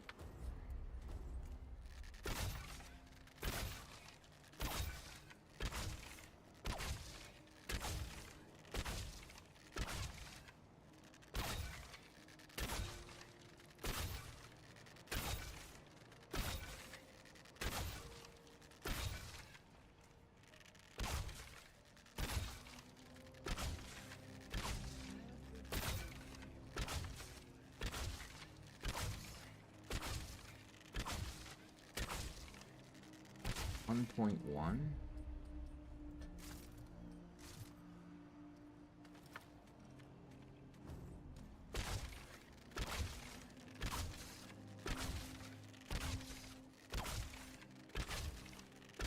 Why would that change that?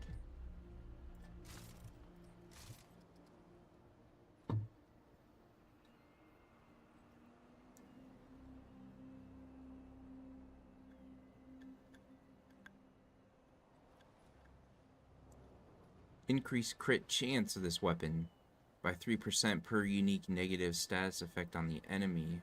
Max 15% increase. Make a decent trap out of that one.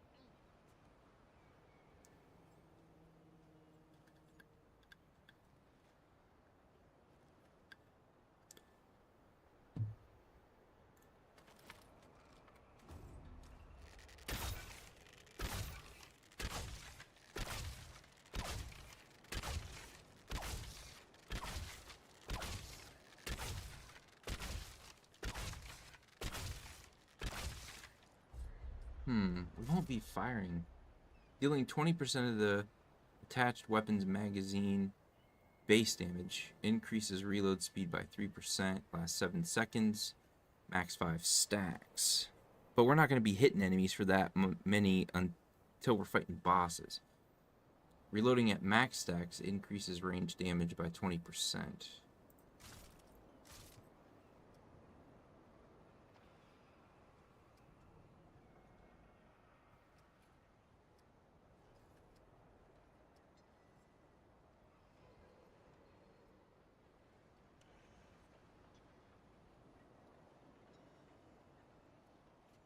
That actually might not be too bad. Attached mod deals 20% additional mod damage. Generate 25% additional mod power for stowed weapon. So we can cast, Maybe just need to go see Riggs. yeah, we could cast that more often.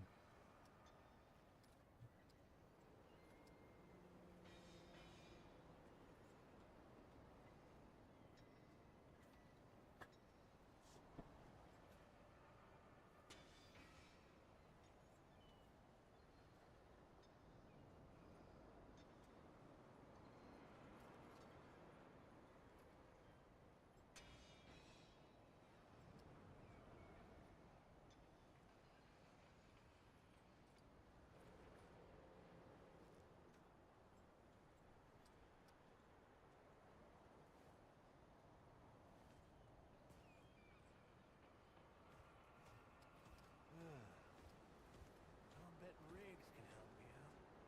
I should stop by sometime.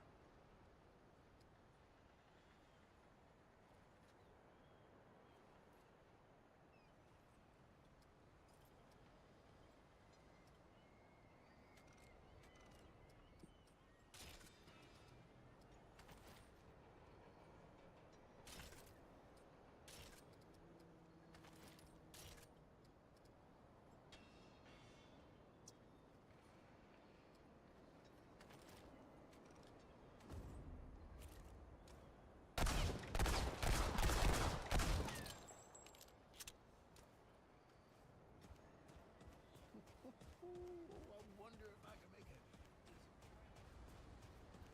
How can only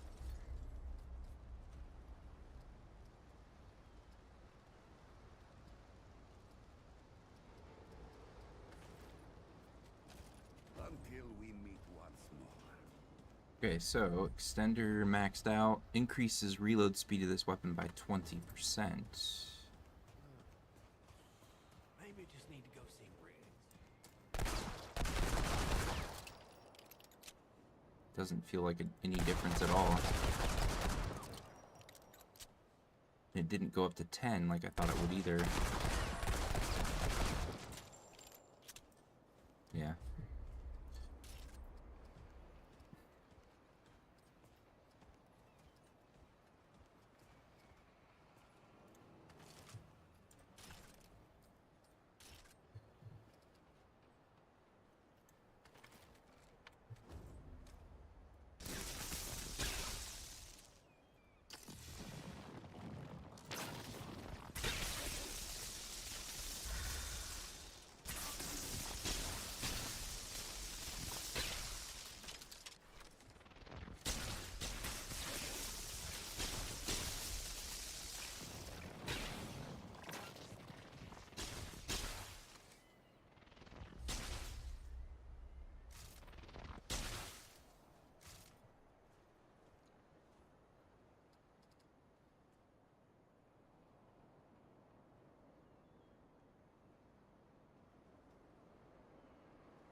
point in one.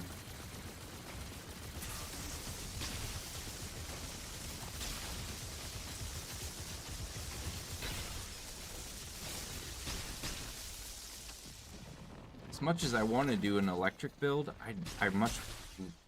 I would rather have the nebula and then go back to just using the bow. You know, cast the mod and then not touch nebula again. Honestly, like seriously, like.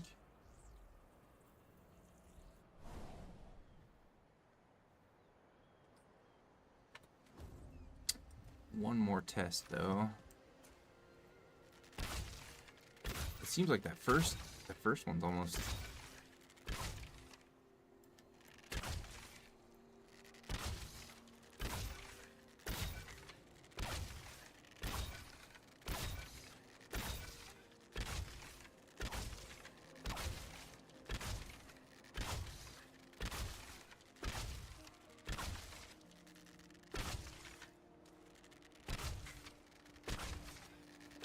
There's like no fall off for the charged.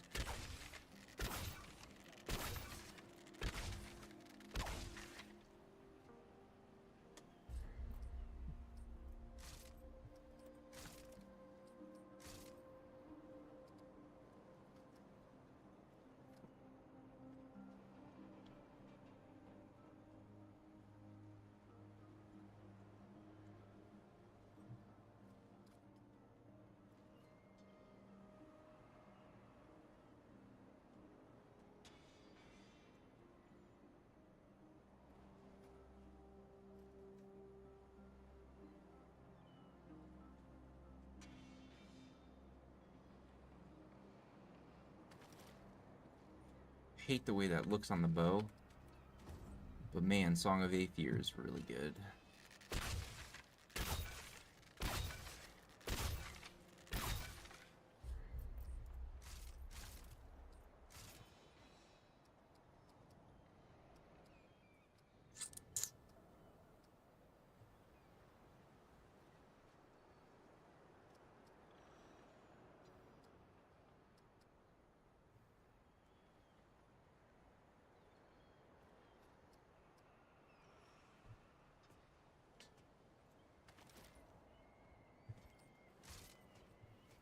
Yeah,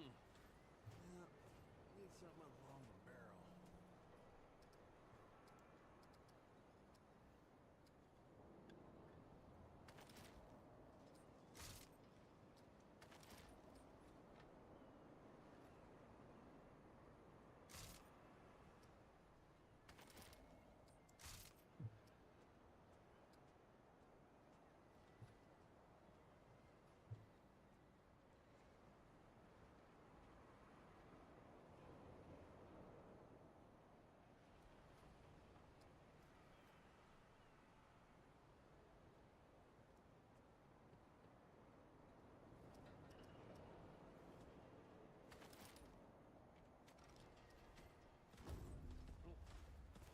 Travis got to polish his stuff more.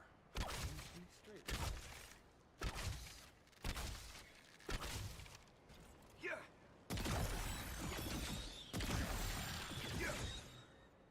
Kind of like that. It's like I'm firing an explosive arrow, but it just doesn't do that much damage. Need something along the barrel.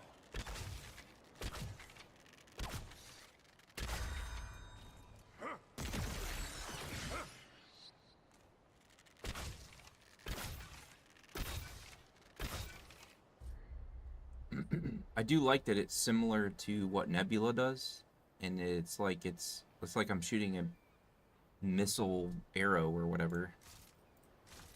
I'm tempted to go with that just because it fits, but man, Those guns that Brabus sells are better for killing than hunting.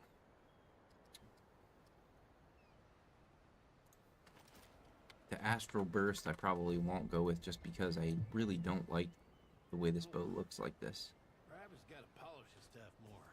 King sheep there it is.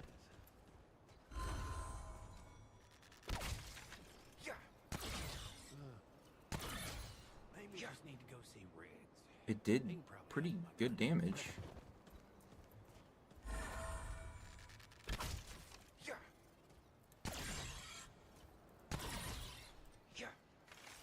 239.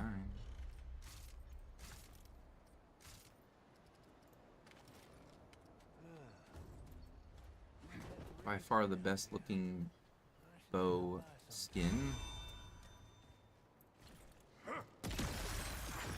360.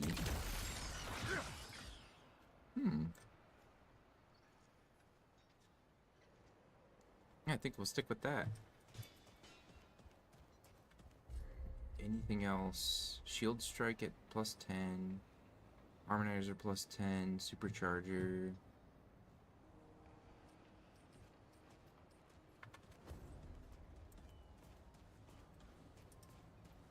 Oh yeah, that's right.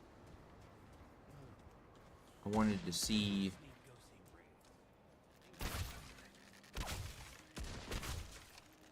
Because if that feels the same...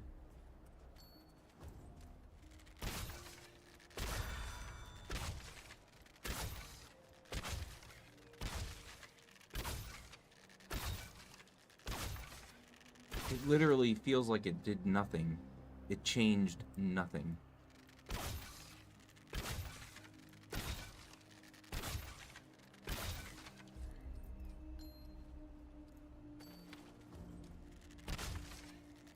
The first arrow.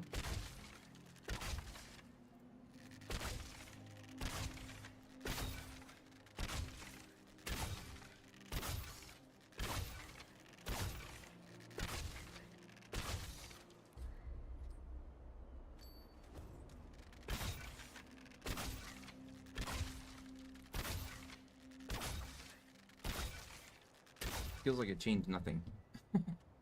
Okay, well, all right.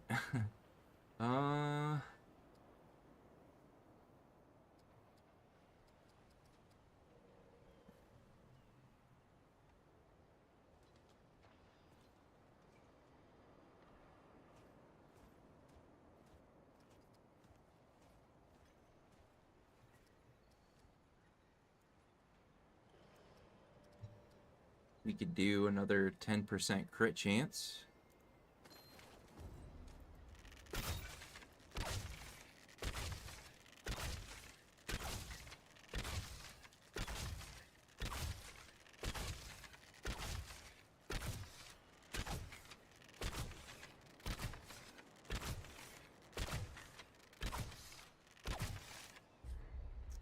We could do...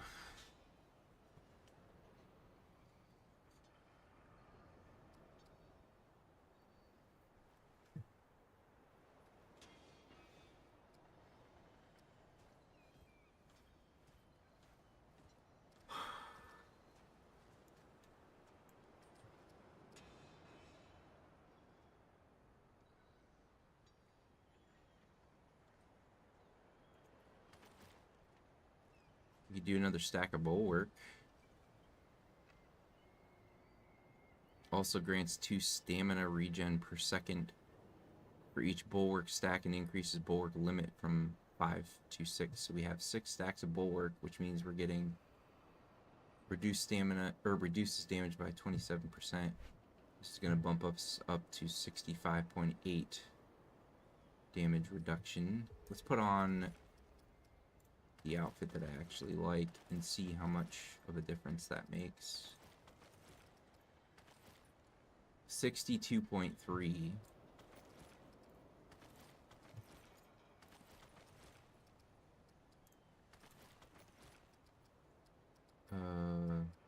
Crap.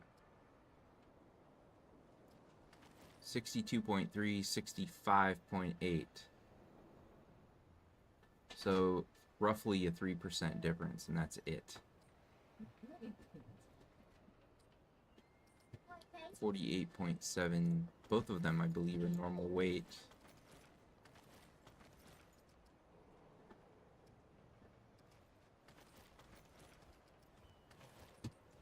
Yeah, medium. 25% stamina cost penalty.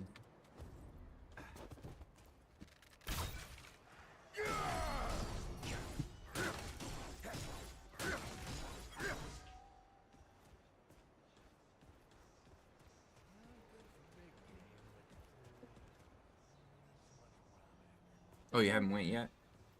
No, we do another trip. Yeah. The The sun shower put one in shines. the washer The with the best odor way. band disinfectant stuff. Cause Of course. that work, for Daddy because all that slow. We have no idea when he's coming home yet. Yeah. Could be any day.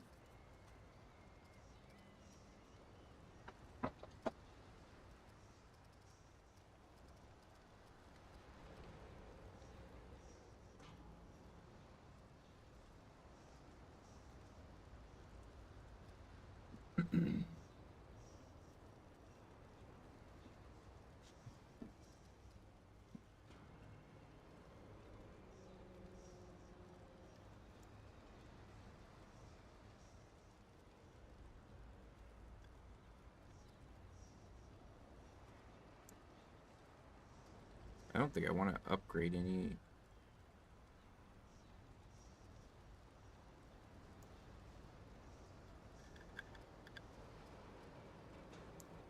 I think I found the ones that I really like. If I'm not running shield, then I'm running shocker, and that's already plus 10. Supercharger for the bow. If I'm running a shotgun or any other weapon, I'm going to put fetid wounds on that, so that's already at 10. And then harmonizer plus 10 for the nano swarm specifically. Attached mod deals 20% additional mod damage. Generate 25% additional mod power for stowed weapon. So I'll be able to fire helixes more often, which I don't really care that much about that, but I still am curious how much damage it's going to do. So I don't think I need to upgrade anymore. I don't know what would be better than harmonizer though. Like I was looking at all of these and I went with harmonizer because I'm only using the mod. I'm not actually trying to like use the weapon itself because it's such a close range. I might as well just use the melee at that point. I don't really care for the actual like guns shooting.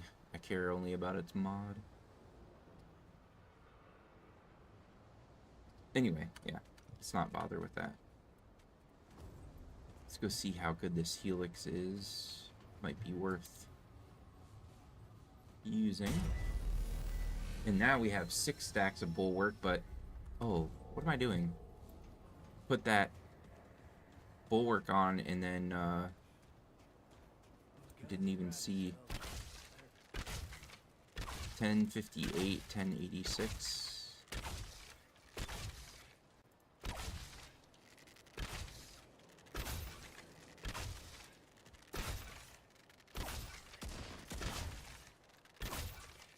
Feels like it's such a small difference.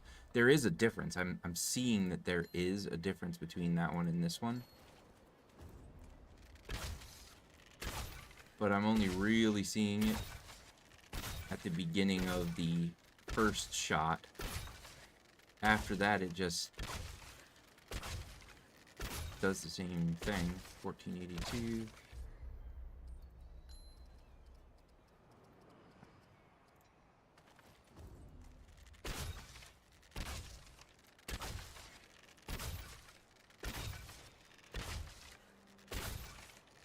It's literally the same. It's so close that it feels the same, so it's...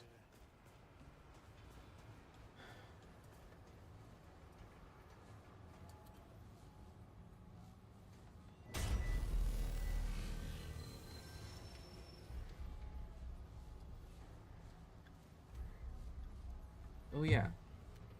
I can re-roll this now. And I'm going to test Apocalypse difficulty, because I know that the damages go down. So we're actually going to go re-roll Adventure. It doesn't really matter. But we're going to go Apocalypse difficulty. And then, since I'm here, I'm going to go over to this guy. And I'm going to see if there's any mythics that I don't have. Let's go here. Oh, wow. Polished and flawless. Mythic, mythic, mythic. Polished. So yellows so far. Ooh, some flawless from the blues.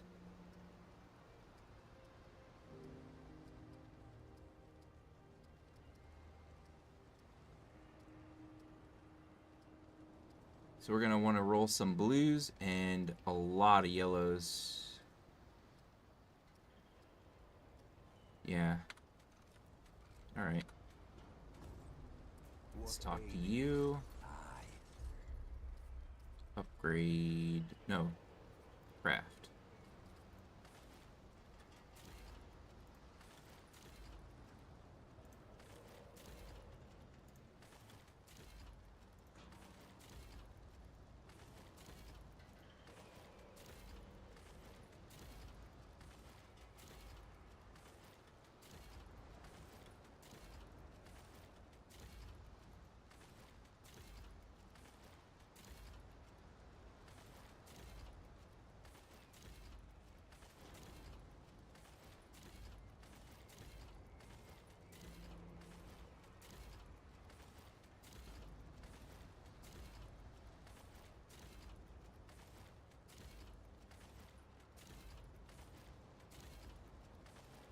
My gosh. A lot of fails.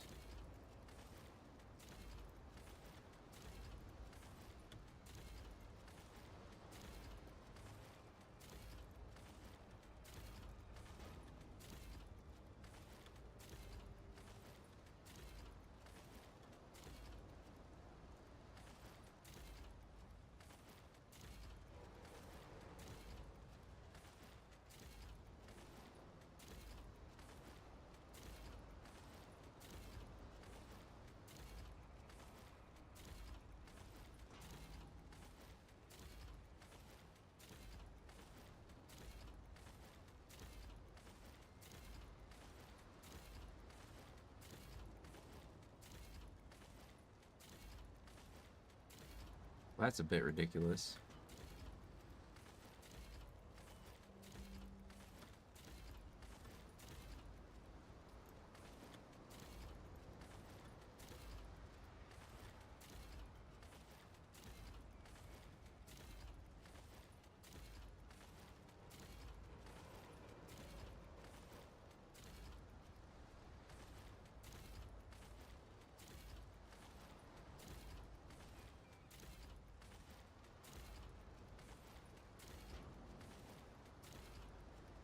Wow, dude. All roads lead That was a lot of just not...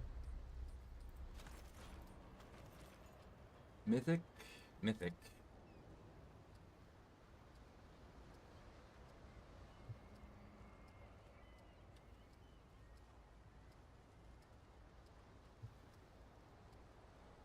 So there's one.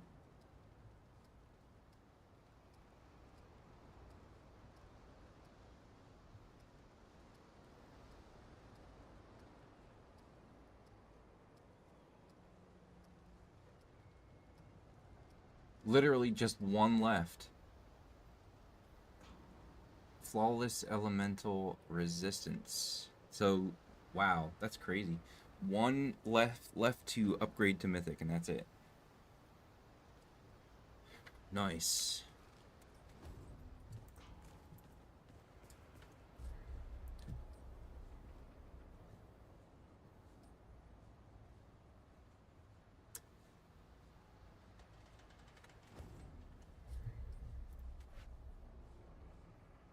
$62.3.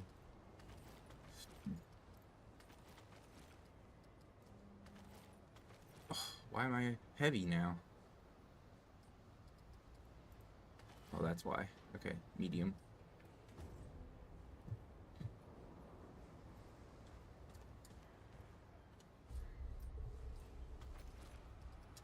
So that'll be the outfit I wear when I'm using the bow. And this one.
3,000?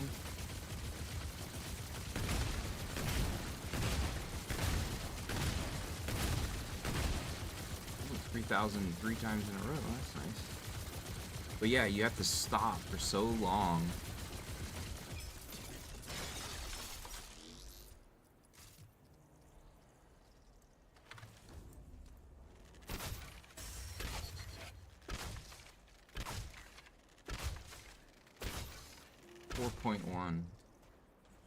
Just, not even from activating the engineer, just from activating... It's nuts, dude. Freaking crazy, dude. Hunter's Focus is just the way to go, whether it be the primary or the secondary. But I'm wondering if I even need to run, or should run, engineer, because it seems like this is just not benefiting this. It's increases skill damage by 50%. I imagine that's working for that, but it's not working for Hunter's Focus. Or at least it doesn't seem to be.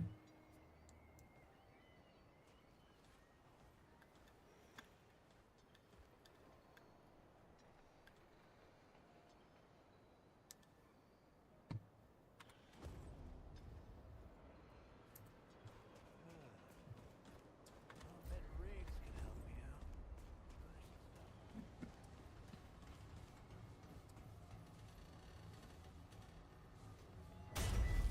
Oh, wait. I am on Apocalypse. And I was still doing that much damage?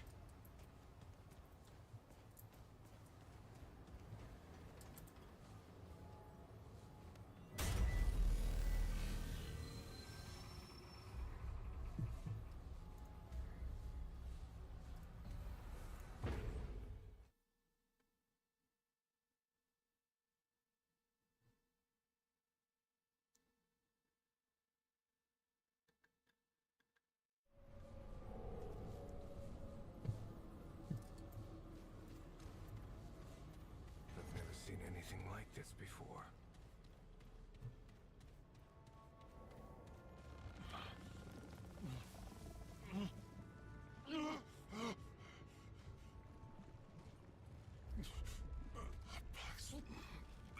The box, right? I now.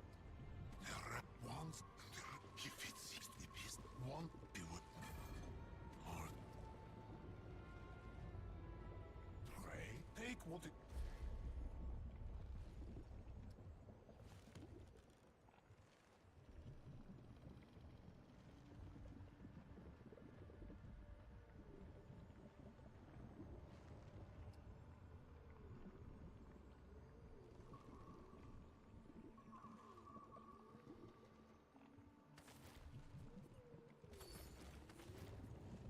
Never gotten those? That seems unlikely. A worthy home for a worthy bubble. Let the Paxotech's own generosity brighten the sun. Oh, I got them on, when I was trying to run Survivor to get the Ahonic Crystal Ring, that's right.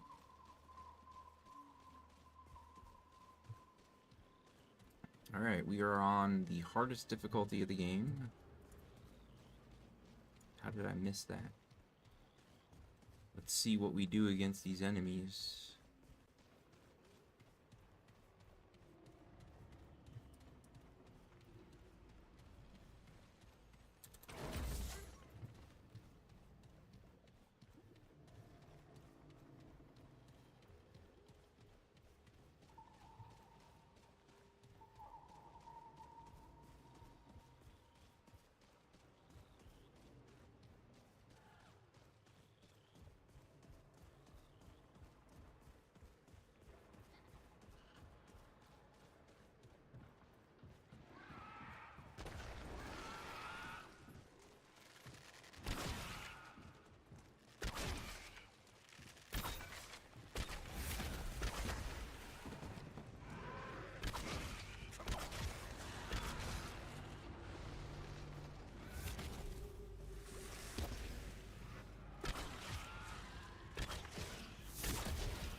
Three hits. And I die. Okay. That's really good, actually. I can take 3 hits without Leto Mark 1 on before I die. That's pretty impressive.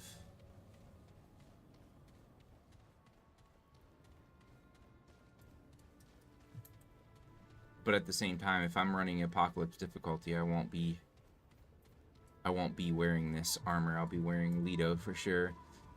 Well, maybe not. Because I think Leto might bump me up above 80%, but we'll see. Maybe not. I don't know. But, I for sure wouldn't be running these archetypes, and I would still be running the Nebula, but I wouldn't be running...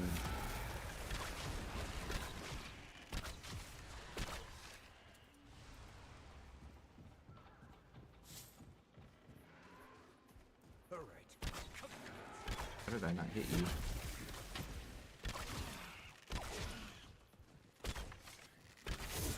Three regular shots.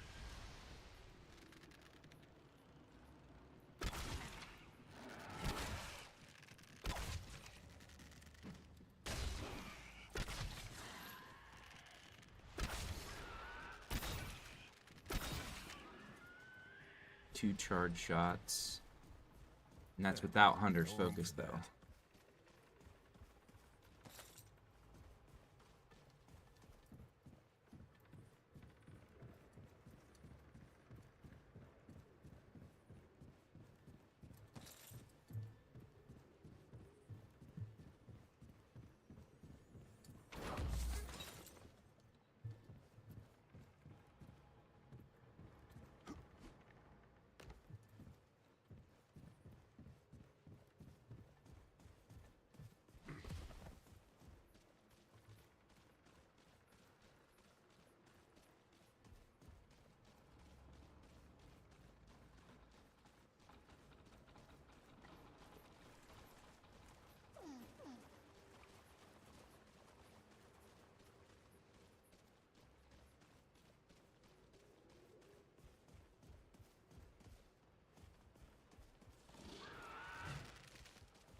How am I not hitting you?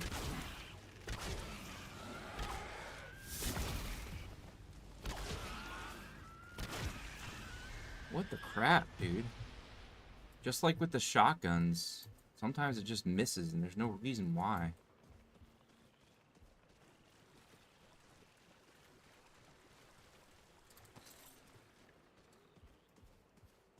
Like, no wonder I see so many builds in this game using, like, automatics. Because if you miss a couple hits, who cares? But when you're running, like, shotguns and bows, like... just... some of them just miss, and there's no reason as to why they're missing.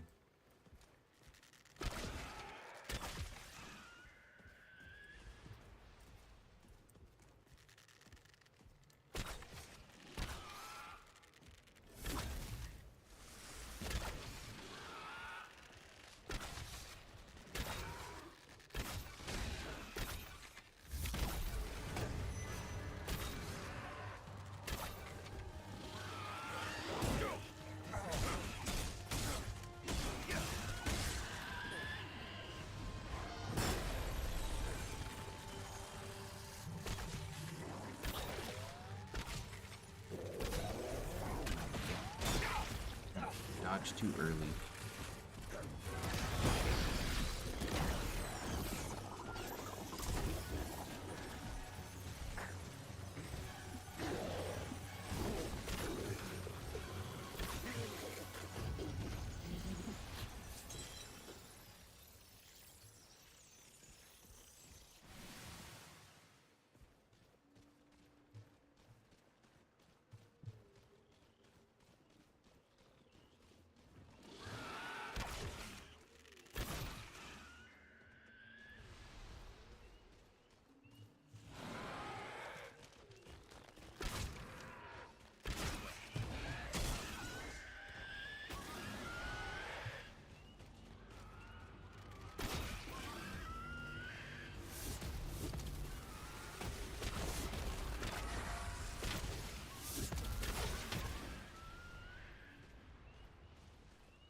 When it works, it really, really works.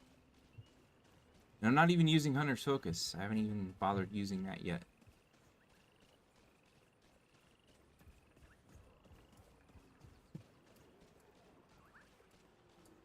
Oh, this on Apocalypse. This should be interesting.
Yeah, I saw that coming.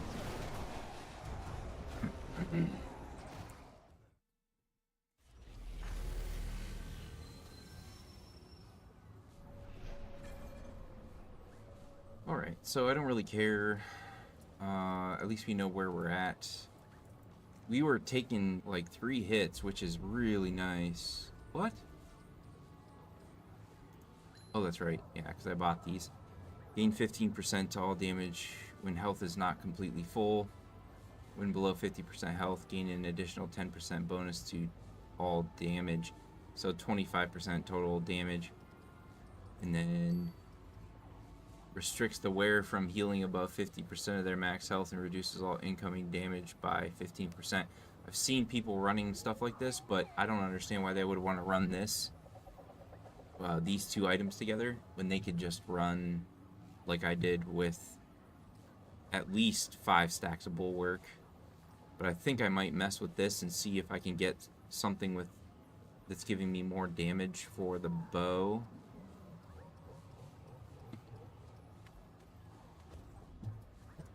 Yeah.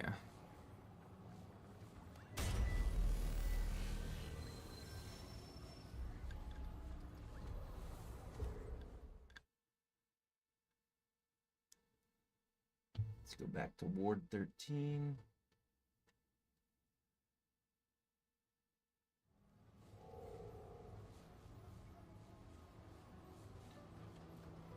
We're going to go ahead and reroll this because I want to get the reward from the Bridge Guardian because it's an achievement. So we're actually going to reroll Adventure to Losum. And we'll be going and doing that to see if we can run into a Bridge Guardian and get the reward. But then our campaign, we're going to roll that on Apocalypse because that's coming up next. Run through the game and complete it on Apocalypse.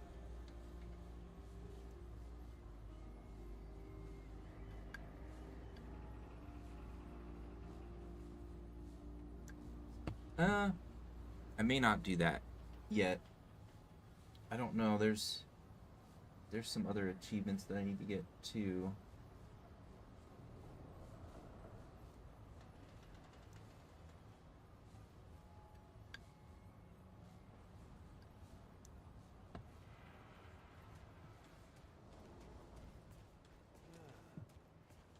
I'll bet Riggs could help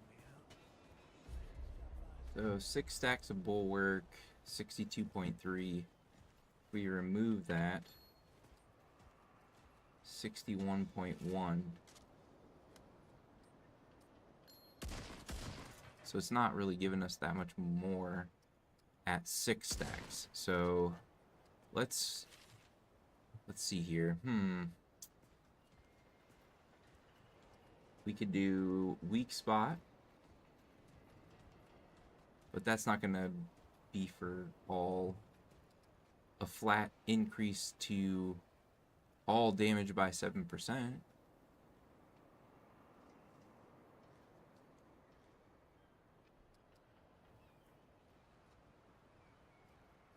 Increase the duration of all status effects applied by the wearer.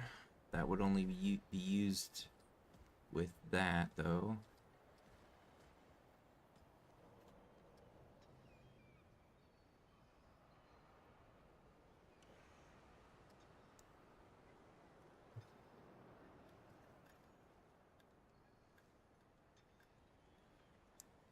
Is there a regen mod ring? Because that would be something that I would like to do.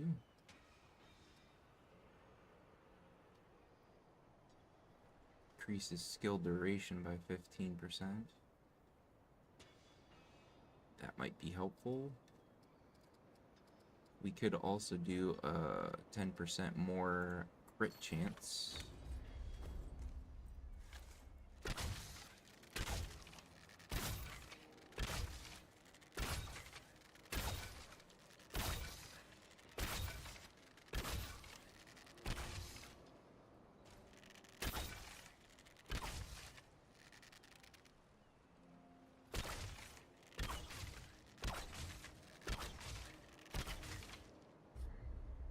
And 78.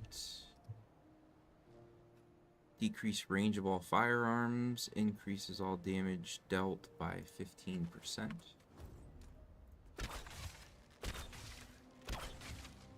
1161, 1188, 1168. Yeah, just stick with that.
See if what's his name is here. Maybe I could do a foul feast.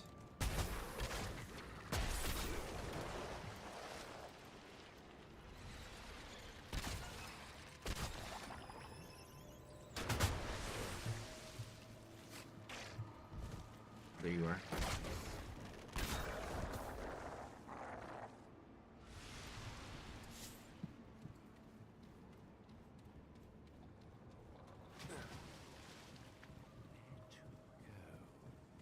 Perhaps there. Might I have some space, please? I'm busy. Busy, yes. Preoccupied. It means I am otherwise engrossed. Really? Must. What? You. Ah. I've not heard of. Nevertheless, you're welcome. My name is Laywise, Royal Scribe to the one true king. You names up, but for the record's sake, I simply. Better yet, return from whence you came. And, take me with you. Worth a try. Me?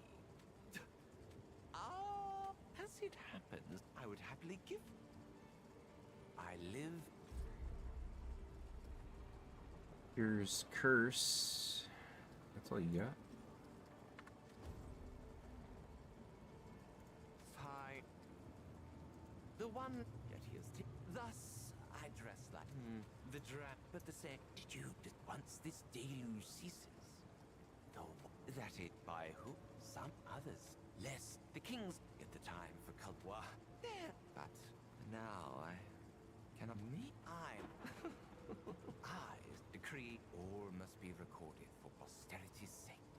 Yes, and there's some not for myself, but now that he has, perhaps he loves. That's tell.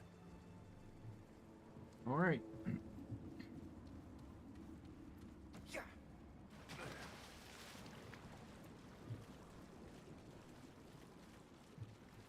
Now let's go find a bridge guardian.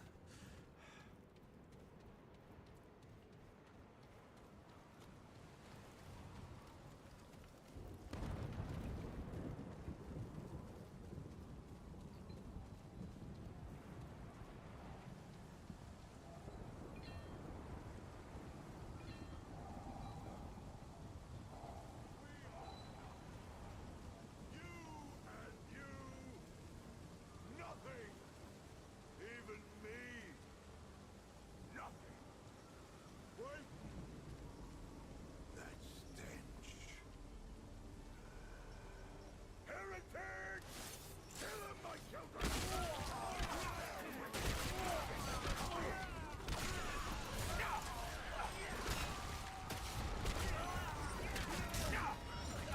Come on. I hate the stagger in this game. Everyone can stagger me like constantly. It's really annoying. How did I not hit you? I don't know.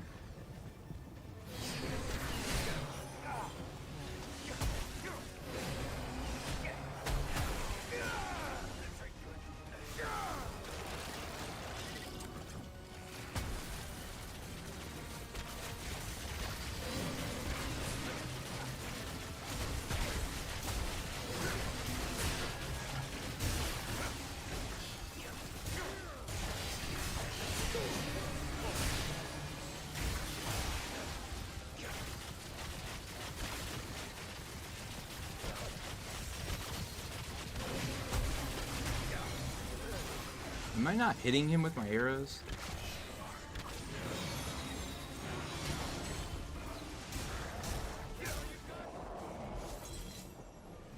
Jeez.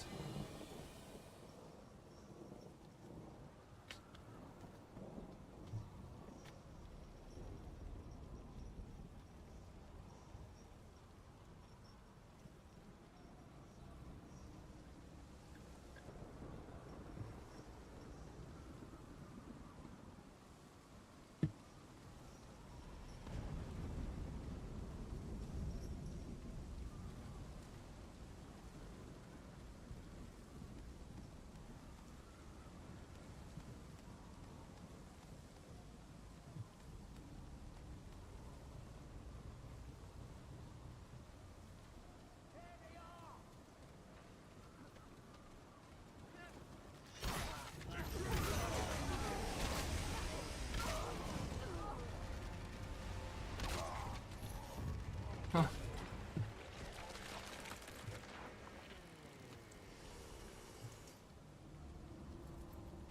Hmm.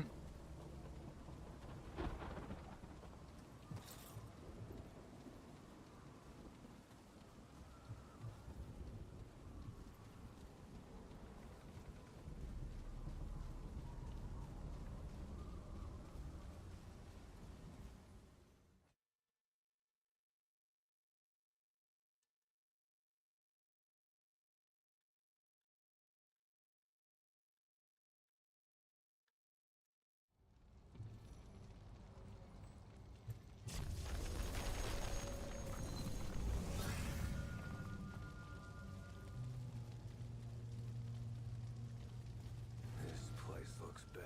I don't know that I will run into a bridge guardian here.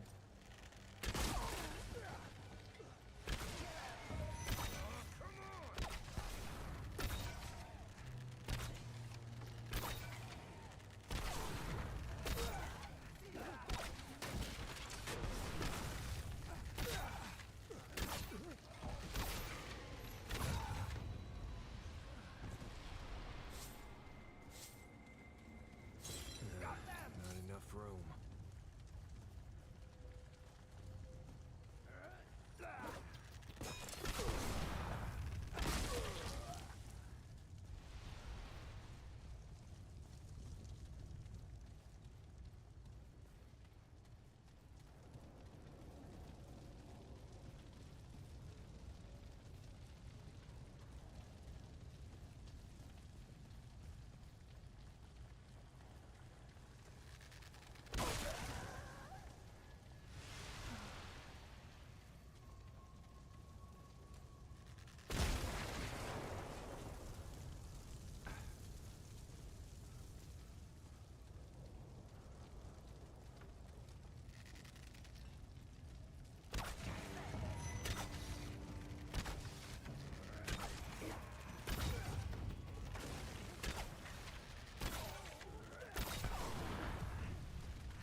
He spewed stuff on me.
I've got enough of that.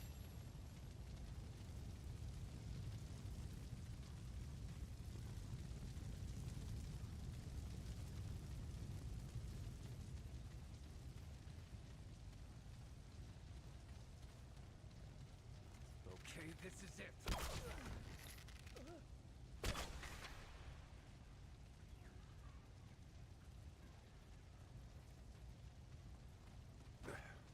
Get them!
Hmm.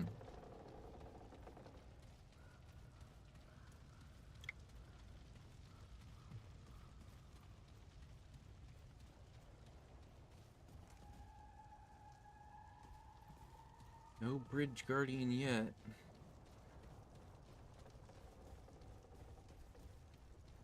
Looks like a boss here, though.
No bridge guardian anywhere.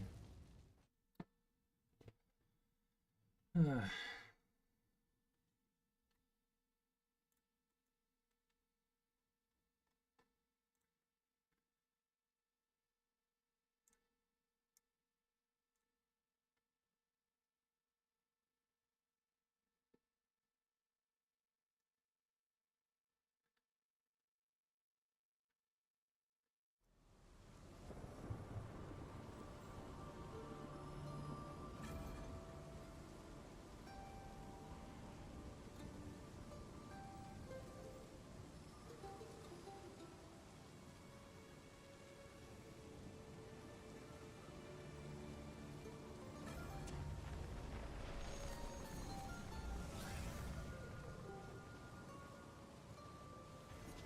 that a castle?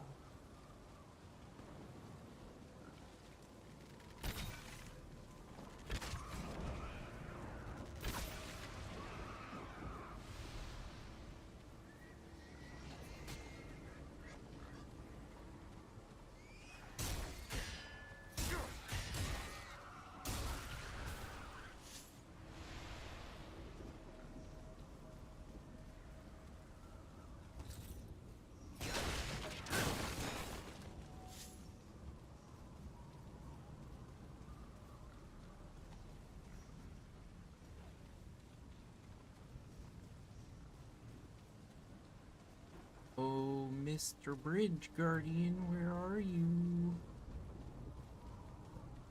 No, this isn't looking good.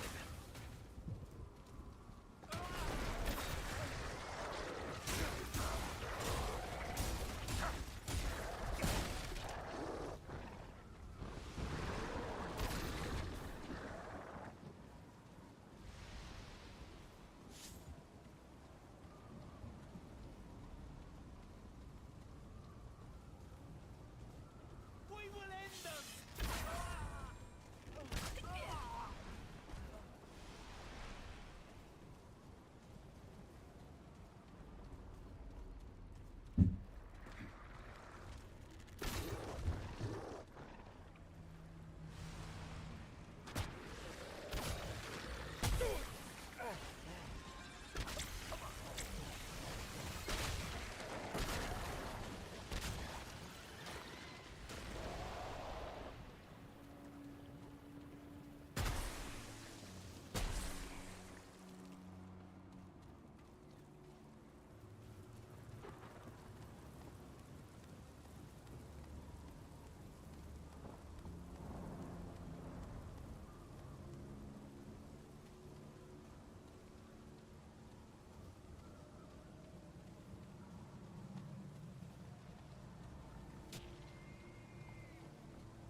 Digested hog liver?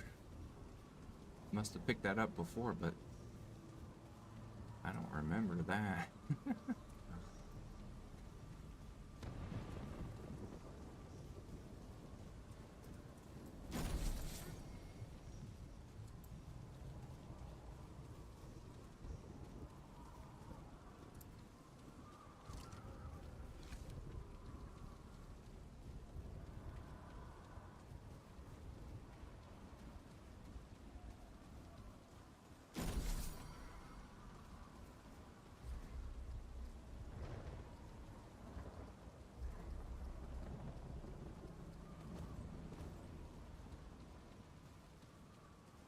It is just running so bad, and I don't know why. It's really irritating. It's like so laggy.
Hmm.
Come on. Gotta check the wee-hole. Well, like, pick him to the, giant eagle. He told me I had to.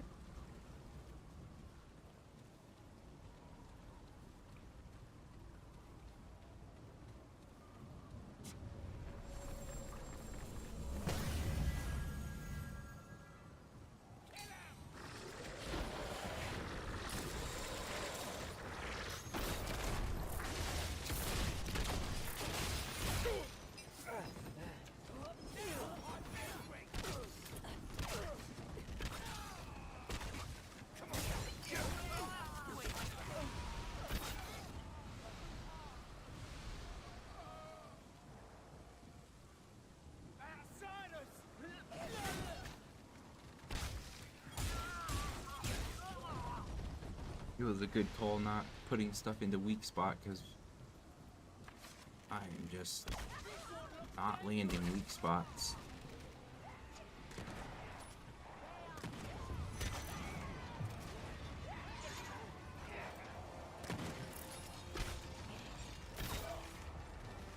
When I do,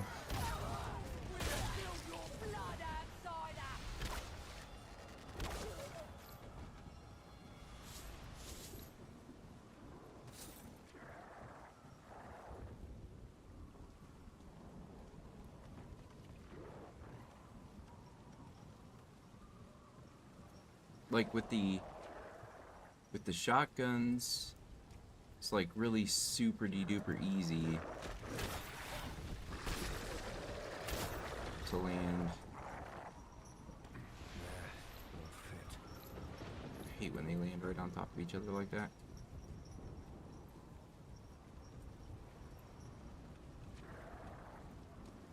All right, let's do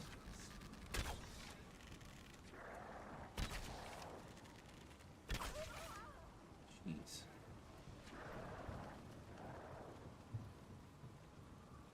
But yeah, with the bow, it's like I'm not landing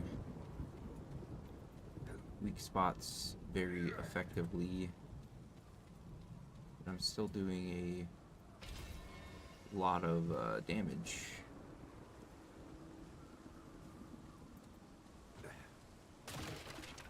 Because I used base damage rather than putting a ring in for increased weak spot damage. It's a good call. Now with the shotguns, or anything that has a spread, I guess you could say, that makes it easier to land on weak spots. Like literally the shotgun, the spark fire, I mean, that's the reason why it's my favorite weapon. It's so easy to land hits.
this.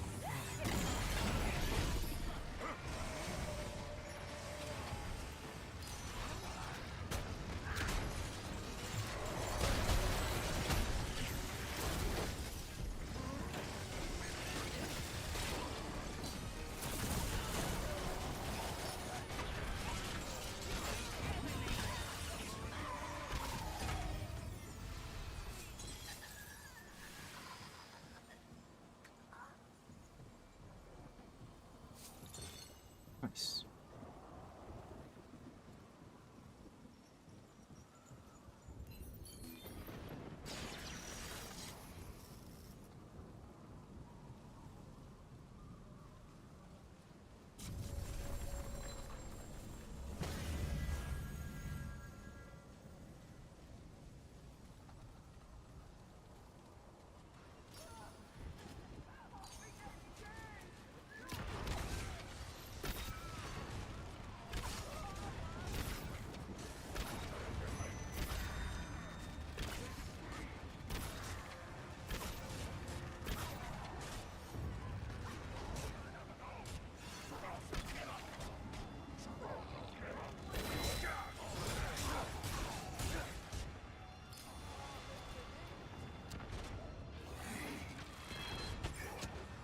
There's no way this is a Bridge Guardian fight. Looks like one, but I don't see the Bridge Guardian first of all.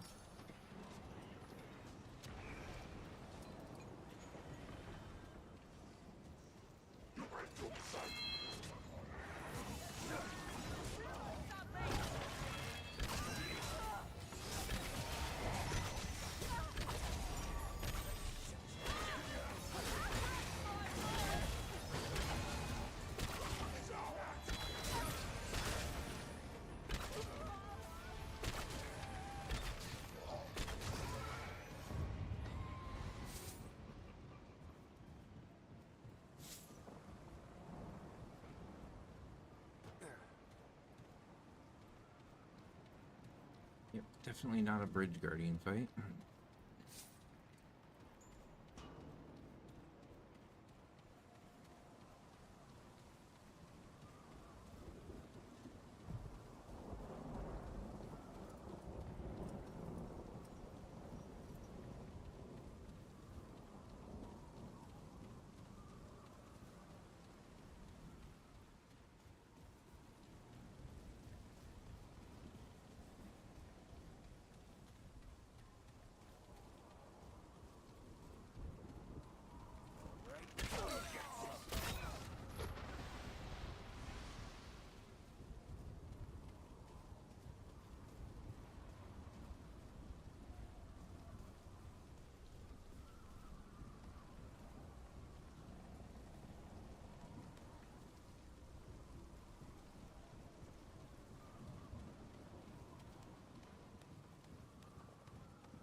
This is where we should 100% run into a, yeah, Bridge Guardian right there.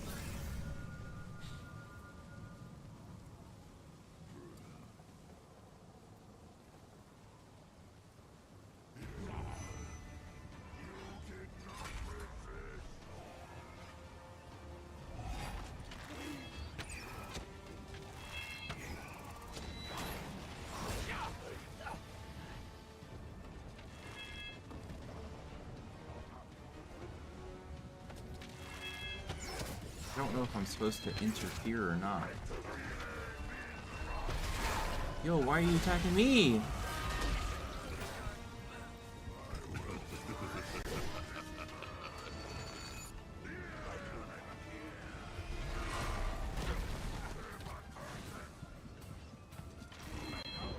Why is he attacking me?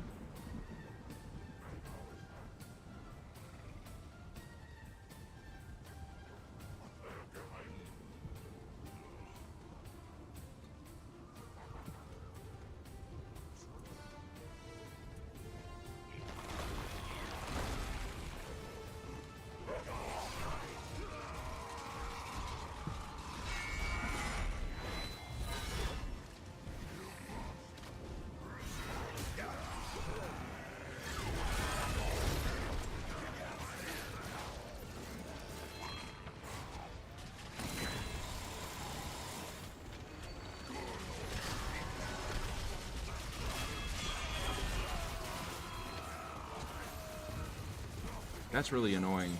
Why did he do that?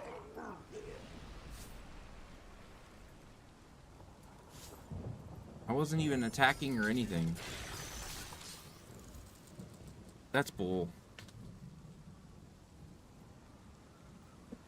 I must be the biggest threat. I'm gonna look that up. Because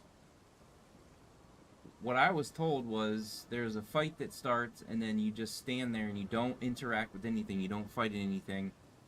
And then he like gives you a reward.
You do not reek of it. Tiny one. Okay. I screwed up.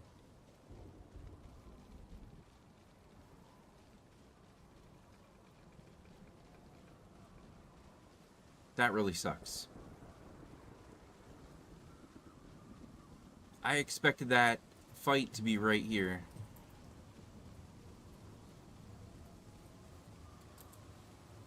Can I redo it by doing this?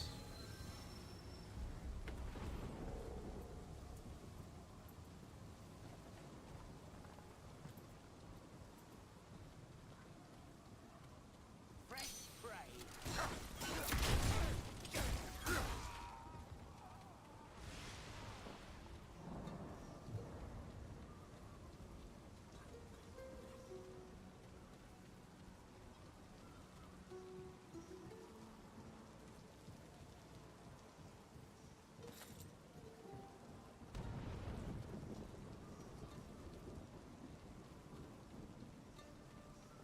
That's really irritating.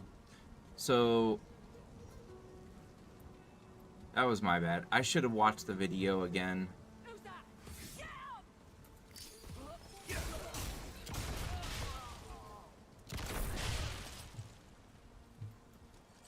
won't get away with that!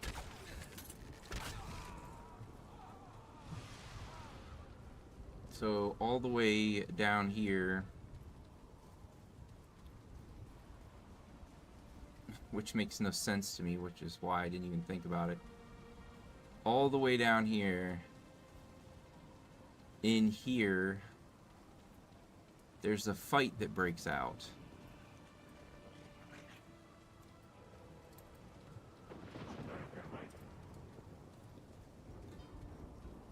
In that fight, I wasn't supposed to interrupt it. I went in there to look to see if the Guardian was in there. And they started to attack me. And I shouldn't have even went in there. I should have went here to see that the fight was going on. And then run all the way up on the bridge. So I messed up. But it's like, that was so far away from the bridge Guardian. How would you even know the outcome of the fight? It doesn't make any sense to me. But, you know, whatever, I messed up. Just re-roll the Forlorn Coast again. No big deal. Well, it's kind of a big deal, but I was hoping to have at least one achievement done by today. Because all I have left is to get the Red Crown Helm, discover the One True Ending, discover a Blood Moon Room, which I still need to look that up and see what that even means. Go through all of Walter's dialogue. So the latest DLC, you have to go through all of his dialogue. A Foul Feast. So that one dude that I was talking to in the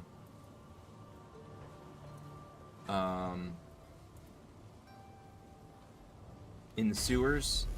I gotta talk to him, and then I gotta go get like a bag of meat or something and give it to him or something like that. But I'll look it up just to refresh, because obviously I do need to refresh when I'm going for these specific achievements. I need to refresh exactly what I need to do. And then reward from the Bridge Guardian, which is the easiest one out of all of them. That's why I was trying to get it out of the way today. Yeah, I screwed up. But I figured on Loathsome, maybe I shouldn't reroll. I still need to do a Foul Feast. Maybe we should continue and then, because we know exactly what we need to do for the Bridge Guardian.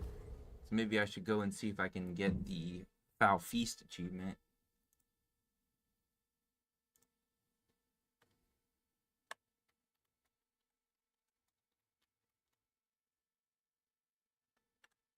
Because that guy is there in the sewer. I need to talk to...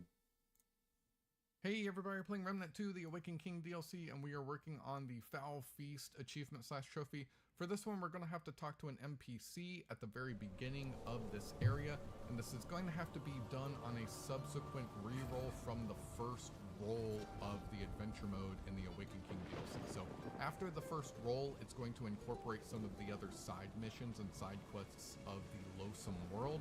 That's what we want to have happen. But first, from the main crystal at the very beginning of the Awakened King DLC, we gotta talk to that NPC. Once we've done that, we're gonna make our way into the castle, and hopefully on your reroll you have access to this side quest. If you don't, you're gonna have to reroll again.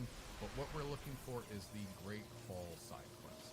Just to reiterate, this is going to be a secondary reroll on the Awakened King DLC. Once you've cleared out this dungeon area, you're going to have access to this Feast NPC. You're going to run up to him, and after you've talked to the first NPC, you're going to initiate a conversation with this guy, and he's going to talk about that other NPC that you initially spoke with.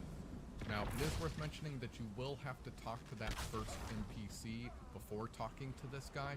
If you don't talk to the first NPC, nothing will happen here. You can speak to this dude, and then you can return to that first NPC, so you don't have to rerun the entire DLC again. So you can just return to the first guy and then revisit this dude, but that is worth mentioning. He's going to give you an item to give that first NPC. This dude's going to be reluctant to take it, but you're just going to have to be persistent that he does take it. Once he does actually agree to take it, the achievement should come forward. Hopefully this helped you guys out. Thanks for watching, and we will catch you next time. I'm thinking about maybe going back to the shield build that I was doing.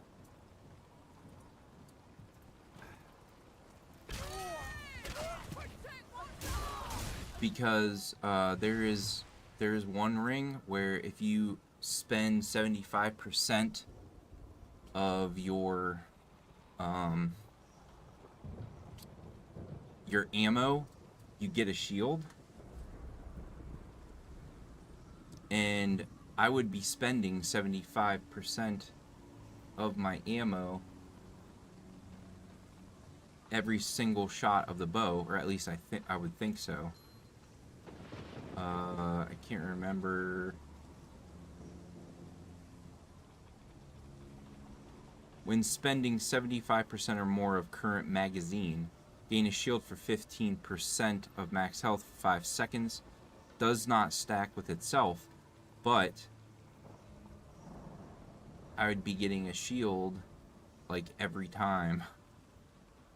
A 15% shield. I would think so anyway. Yeah. It doesn't stack with itself though.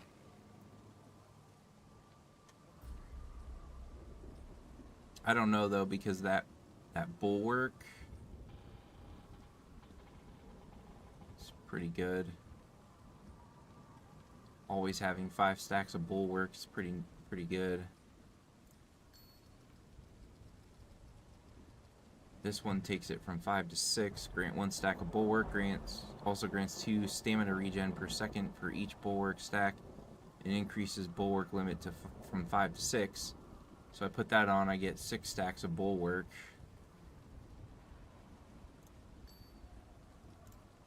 So I could do that. And then we have 62.3 total damage reduction.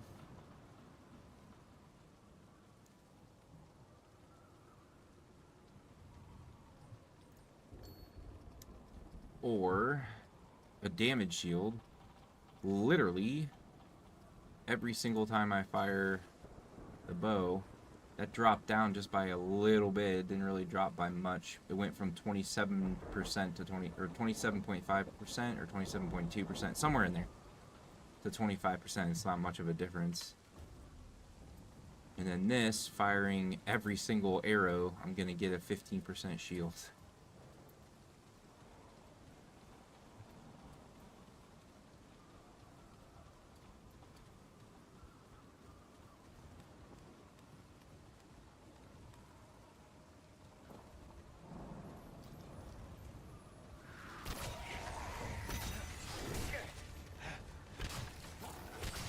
How am I not hitting you?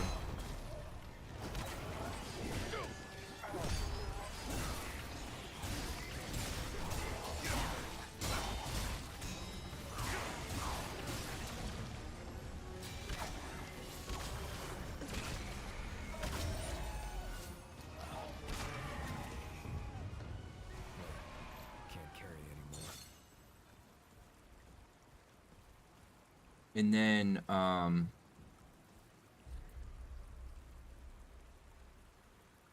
there's another ring. Where is it?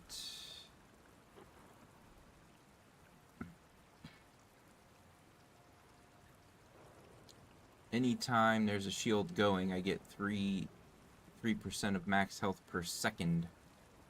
So whenever a shield's active, it generates 3% of max health.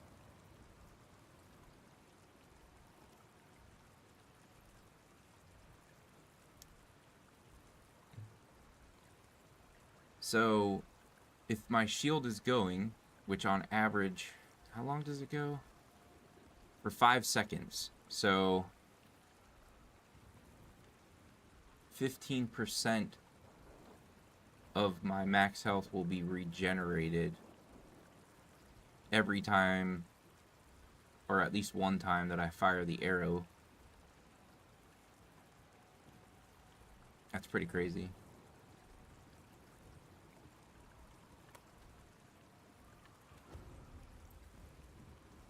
What was the other one? Not this one. While a shield is active, gain 10% crit chance and 15% to all damage dealt. That's not bad. But it was this one. While a shield is active, all damage is increased by 20%, and 4.5% of base damage dealt is returned as lifesteal.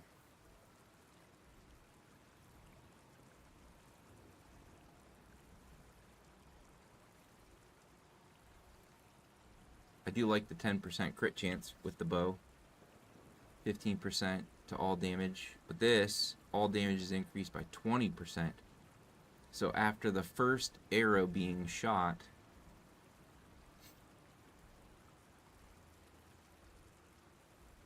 damage is increased by 20%.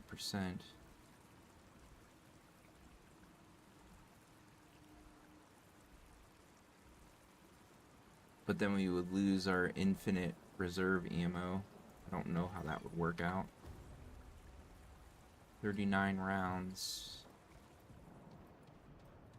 But ammo drops fairly consistently though, so...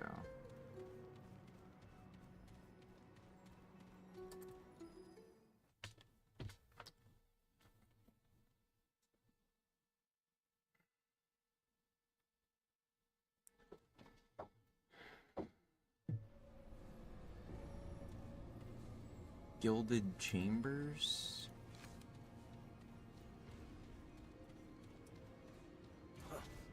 Real pretty.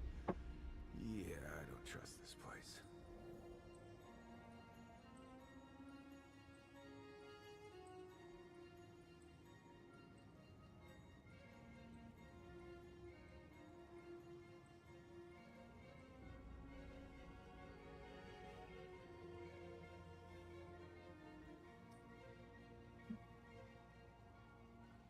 That gives me life steal. So imagine having life steal and more health regen. But I don't know. Can't. I'm kind of out of options at this point.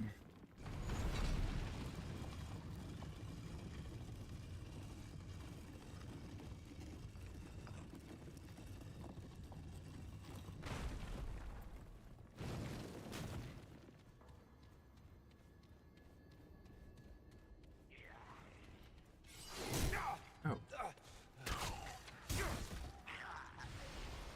Where did you even come from?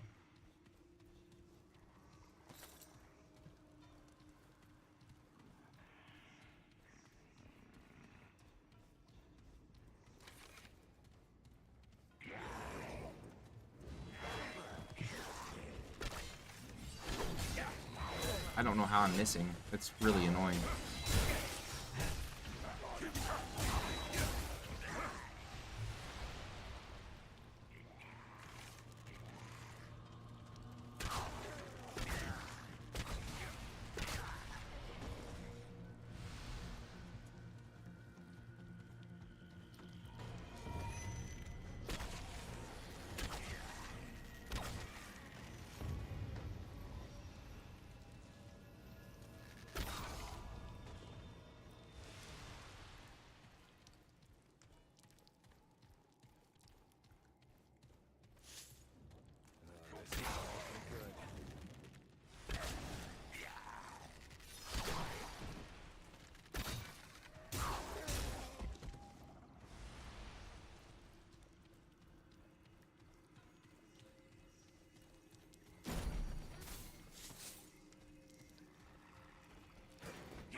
I seem to be doing more damage now.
Where did you go?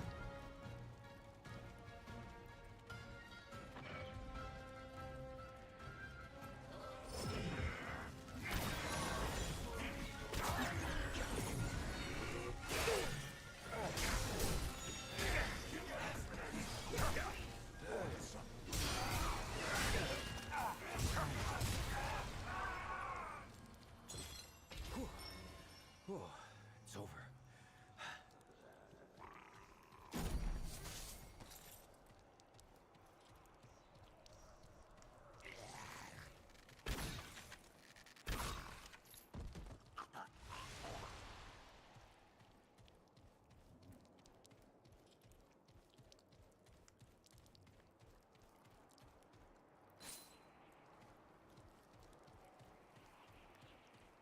So yeah, instead of this ring, it would be, wait,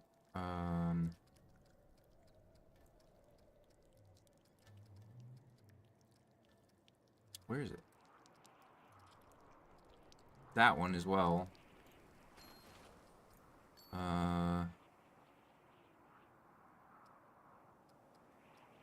Where's the regenerating one?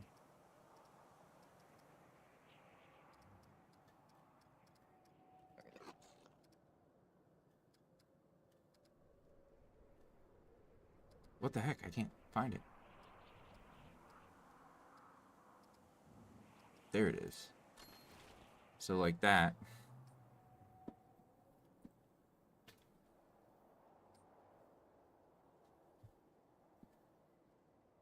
So just a dodge roll is going to regenerate 3% of max health. While the shield is active, all damage is increased by 20%. And 4.5% of base damage dealt is returned as lifesteal. And then all I gotta do is just dodge roll. So firing my main weapon, swinging my sword because I have shield strike on there, and dodge rolling, all are gonna give me a shield. So I should be able to maintain a shield at all times during combat. And then I'm gonna get lifesteal and health regen from this and this.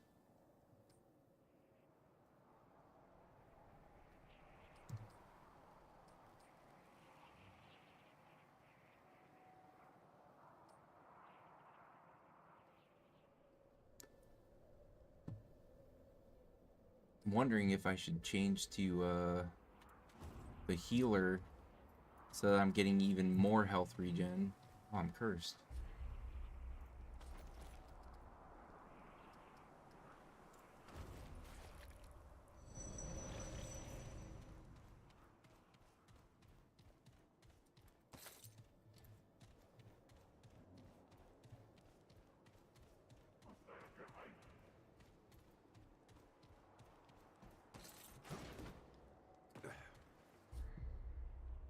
This way.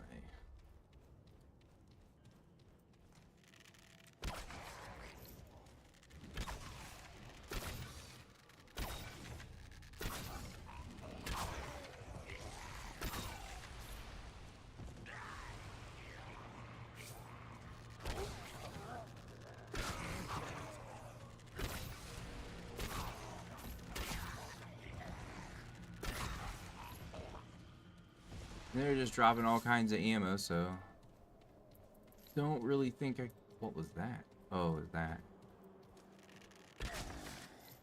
Still doing good damage.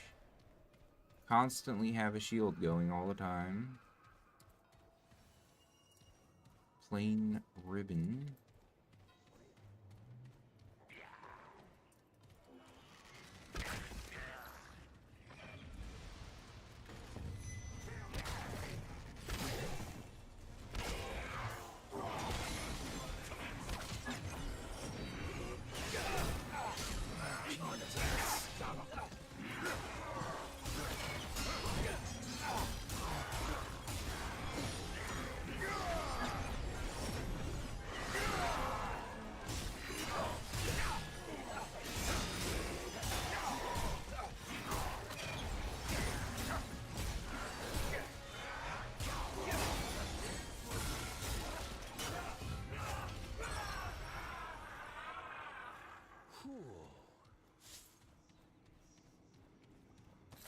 Seems like that's working better than the bulwark was. It's like I'm not taking any health damage between firing the arrows and one, well, yeah, firing the arrows, dodge rolling.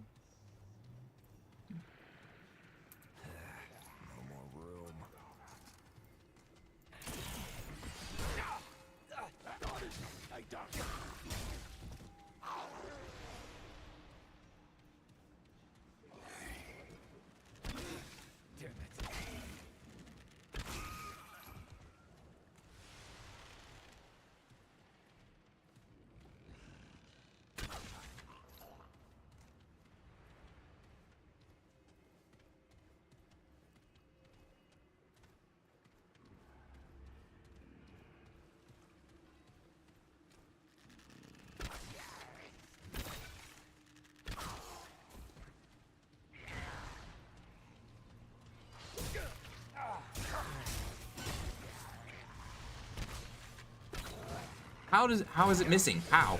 I don't understand. I don't understand at all how they're missing. I hate these fairy things because they're broken. They don't work properly. Like, there's no way those arrows are missing. It's the same thing with the shotguns. The fairy things, they like I don't know. They have like damage immunity when they fling up in the air and like when they land and do certain things. They're like immune to damage, and it's really annoying. Should not be that way. I should still be able to hit them. Glad that's over. Whew.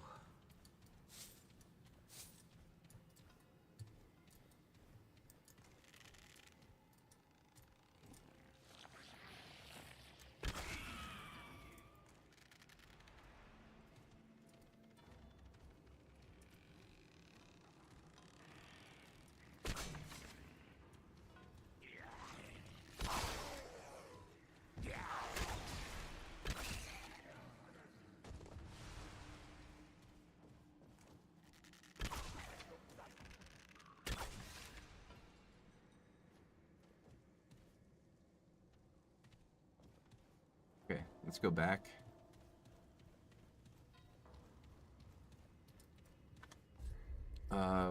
We got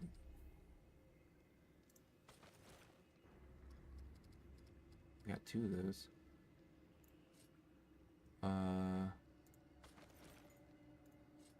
Is it an amulet? Yeah.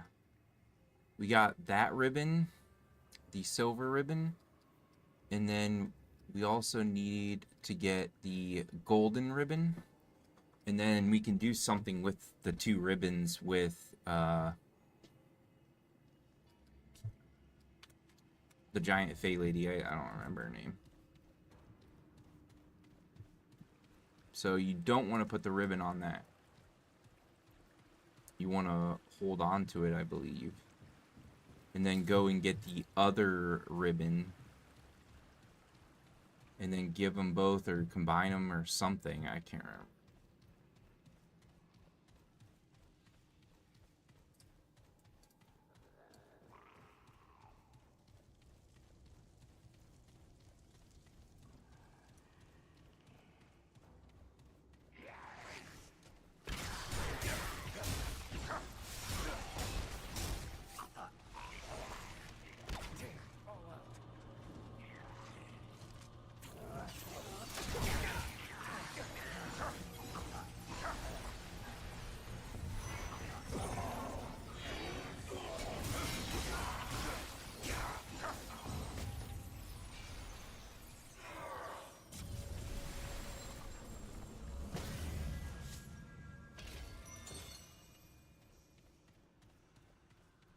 Have 3 crimson coins. I think I need the 3 coins, and I give them to the red king dude.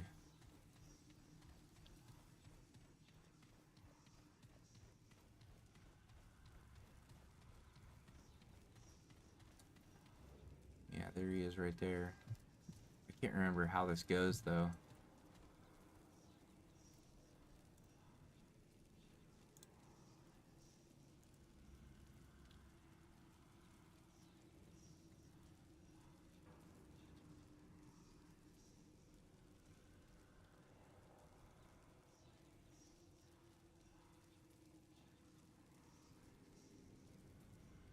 Did you know that there's a secret armor set you get at the end of the One True King DLC? You got to do a few steps to get this to proc, but man, look at this armor set. It's crazy. Looks like the Red Knight set, the Red King set. I mean, I'm loving this thing right now. Also, I'm going to show you how to get the hidden boss weapon, Monarch, from killing the One True King. First step is you're going to re-roll your adventure on the DLC. You have to re-roll it because you have to get Gilded Chambers. So when you start the new DLC or you've already played it, re-roll a brand new adventure and get the Gilded Chambers because that's where the Red Prince is. While you're in the Gilded Chambers, you're going to need to kill 3 Red Prince Knights. This is a pain. It could take 1 hour, it could take 30 minutes, it could take 3 hours, and they will drop the Crimson King coins. Yeah. You'll need 3 of these coins. Run through the enemies, see if you have an elite spawn. If not, just rest at the checkpoint and redo the area. This will take some time. Once you collect the 3 coins, head on over to the end of the dungeon and you will talk to the Red Prince. Make sure when you go in there, you do not have his crown on because he will kill you right away. When he asks to hand over the 3 coins, give him the 3 coins and get ready to get stabbed in the back. No, literally, like he pulls a rat move and gives you the Sostini Linguini. Remember, you do not have to do it in this order. You could go kill the one true king and come back and do this. This is just the order that I did because I wanted to make sure that it works. When I handed in those 3 coins, I headed to one true king. Remember, you don't have to do this on APOC, so you can do it on easier difficulty. You can kill one true king now. Now, how do you get Monarch? While you're killing the one true king, as you see when he's down on his knee, you do not want to kill him because he does not have his weapon in his hand. Wait until he stands up and he has the hammer. Once you get the final kill, you'll get the agony spike to drop and just go craft the weapon at Ward 13. After the one true king dies, I want you to rest at a checkpoint and enter his chamber once more. And there's the Red Prince just sitting there, taking all the credit for what you just did. That's right, the dialogue is telling you that he is taking all the credit for killing the one true king, and he's better than you. Man, this guy's something else. But if you interact with him and talk to him, he's going to hand over that Crimson Guard set. And now you are like a loyalist or a knight to him, and he approves of you because you helped him out. But this armor set has to be my favorite armor set in the game. It's clean. It's actually an armor set that you can run and play the game with. You're not fat rolling and you're not squishy. Like, I only lost about 3% damage reduction switching to this. Okay.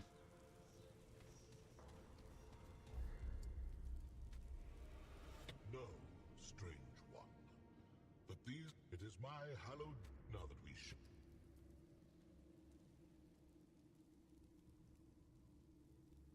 Ah, yes. A tithe worthy of your divine. It is the law of the Fae that, and by my law, foreigner.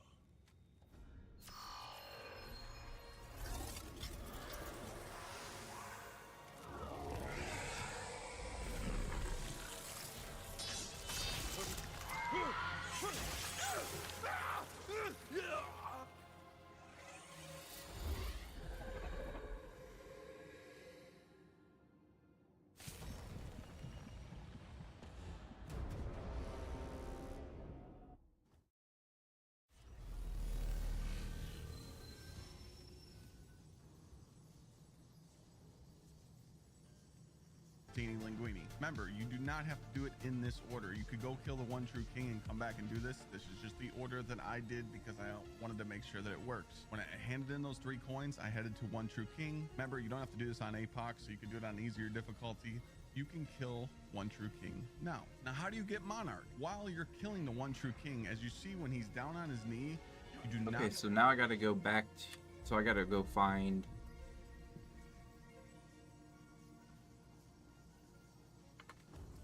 I gotta go find the one true king and kill him, and then come back to hit the one true king's lair.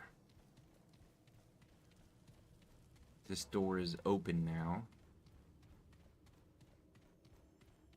I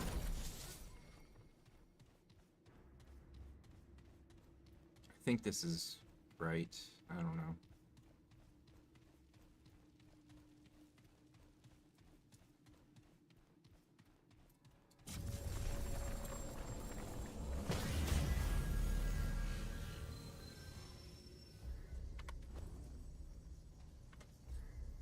Let's go ahead and make this public.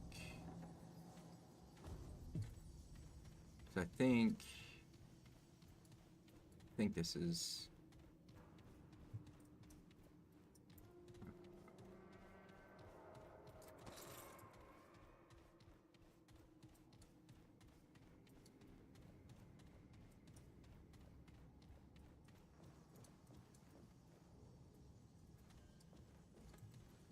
why would they give me this here? It's really weird. Okay, well. Now we gotta go kill the one true king. We gotta go find him.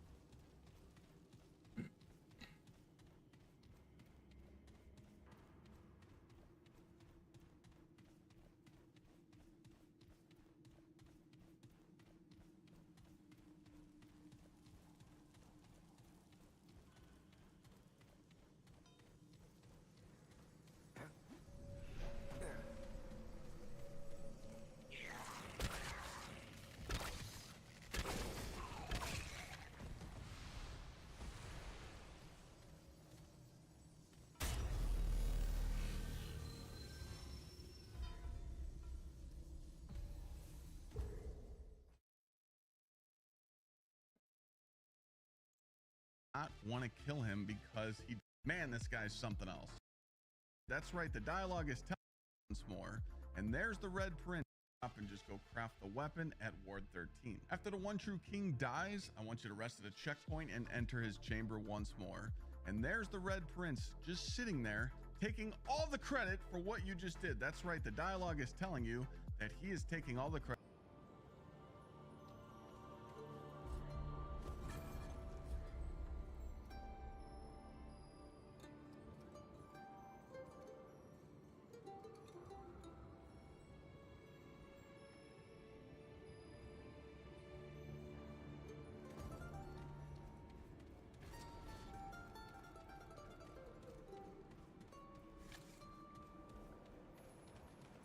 Right? Let me get some.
I know there's something with the 3 bells as well, but I don't remember.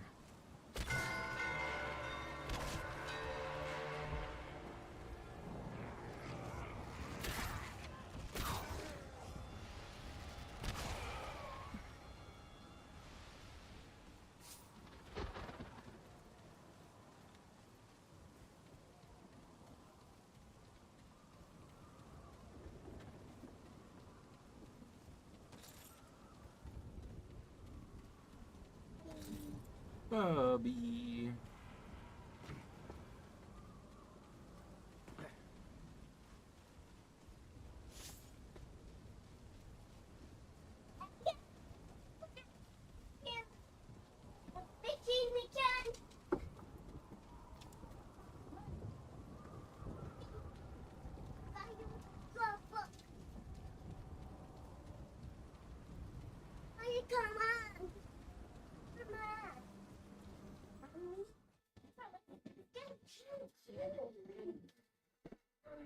What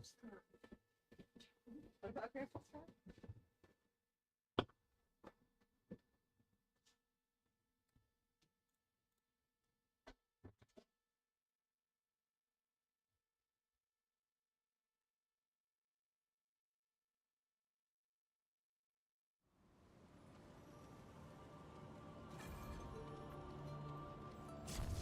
Palace of the One True King.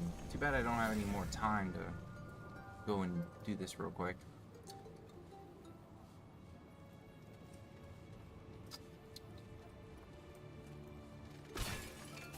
I like how I don't even have to hit an enemy to get this shield to proc. I love that. Yeah, it's like basically we're running almost a shield build. I'm really wondering if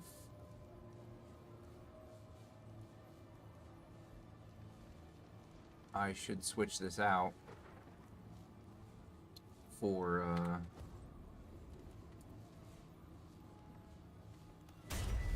medic and go with the shield, and then I could also do, oh whoops, I meant to go to,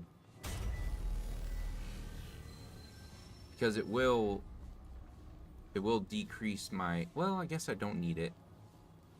I know that the bosses are going to hit me extremely hard though, but it would be nice to be able to do a full shield build, but I don't know.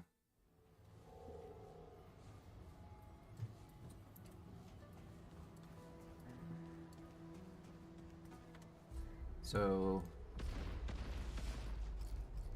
the medic, after restoring 250 total health to allies, regain a spent relic charge. So that might actually be good if I use the shielded heart as well, but I would lose some of my health regen.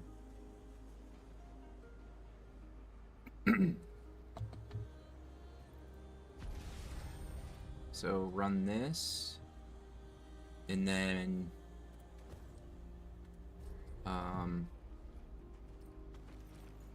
the shielded heart, we'll leave that alone for now.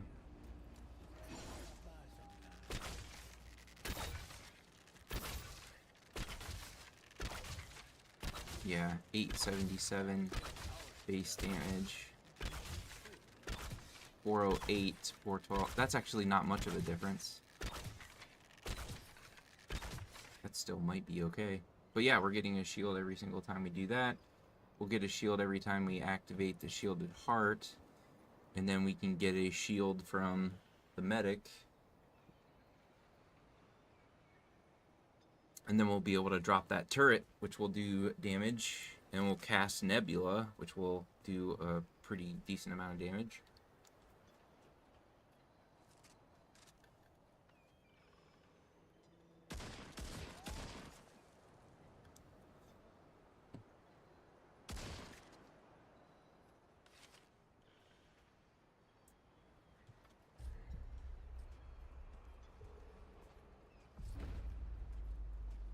Or we could just...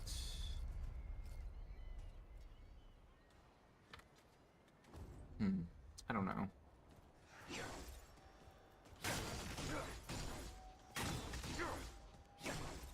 That shield is pretty much obsolete when talking about the One True King boss. I'm not going to be hitting him with melee. I'm going to be trying to stay away from him. This, I got to wait a whole 80 seconds to come back again. But, you know, that might be alright. Activate this first, drop the turret, and then just start throwing out the heavy...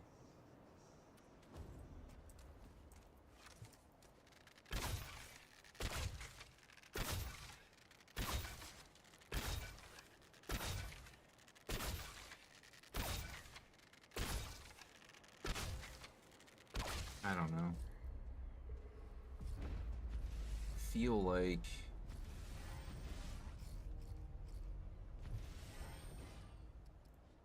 Hunter's Focus, Bullet Storm, And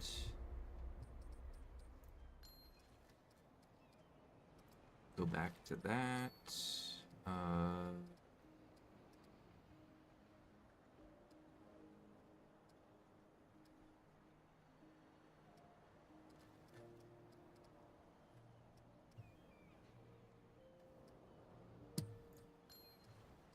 No. Let's stick with those. Let's try this.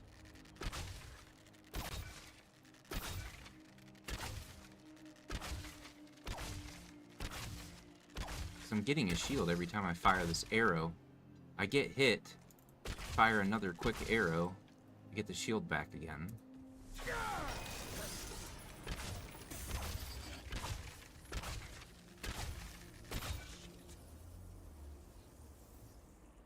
I'm out of arrows. Shit, dude. That's right. Rabbit's gotta polish his stuff more.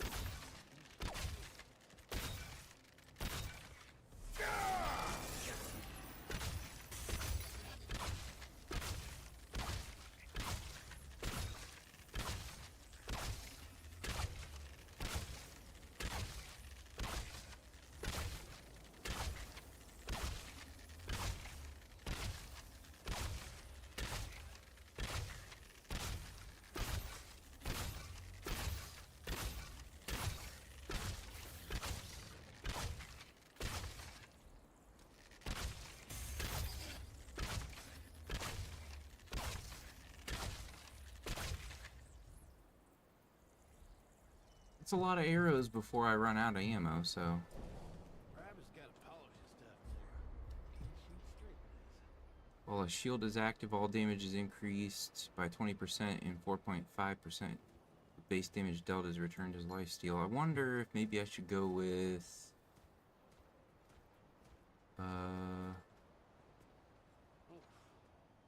Rabbit's gotta polish his stuff more. Well, I wouldn't want to go with that unless I had my health regen going.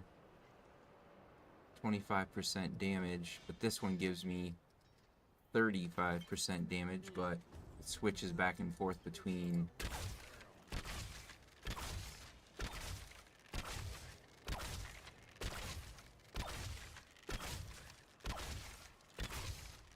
yeah. See, it drops to 900 something because it's switching from, yeah. Switches from physical and elemental damage. So you would kind of want to do an elemental build when you're running that.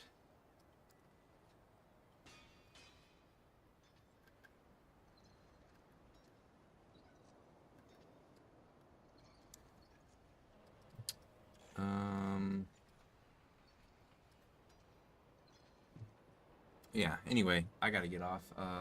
Appreciate all you guys hanging out. Bust Knuckles, thank you for being here, man. I appreciate it.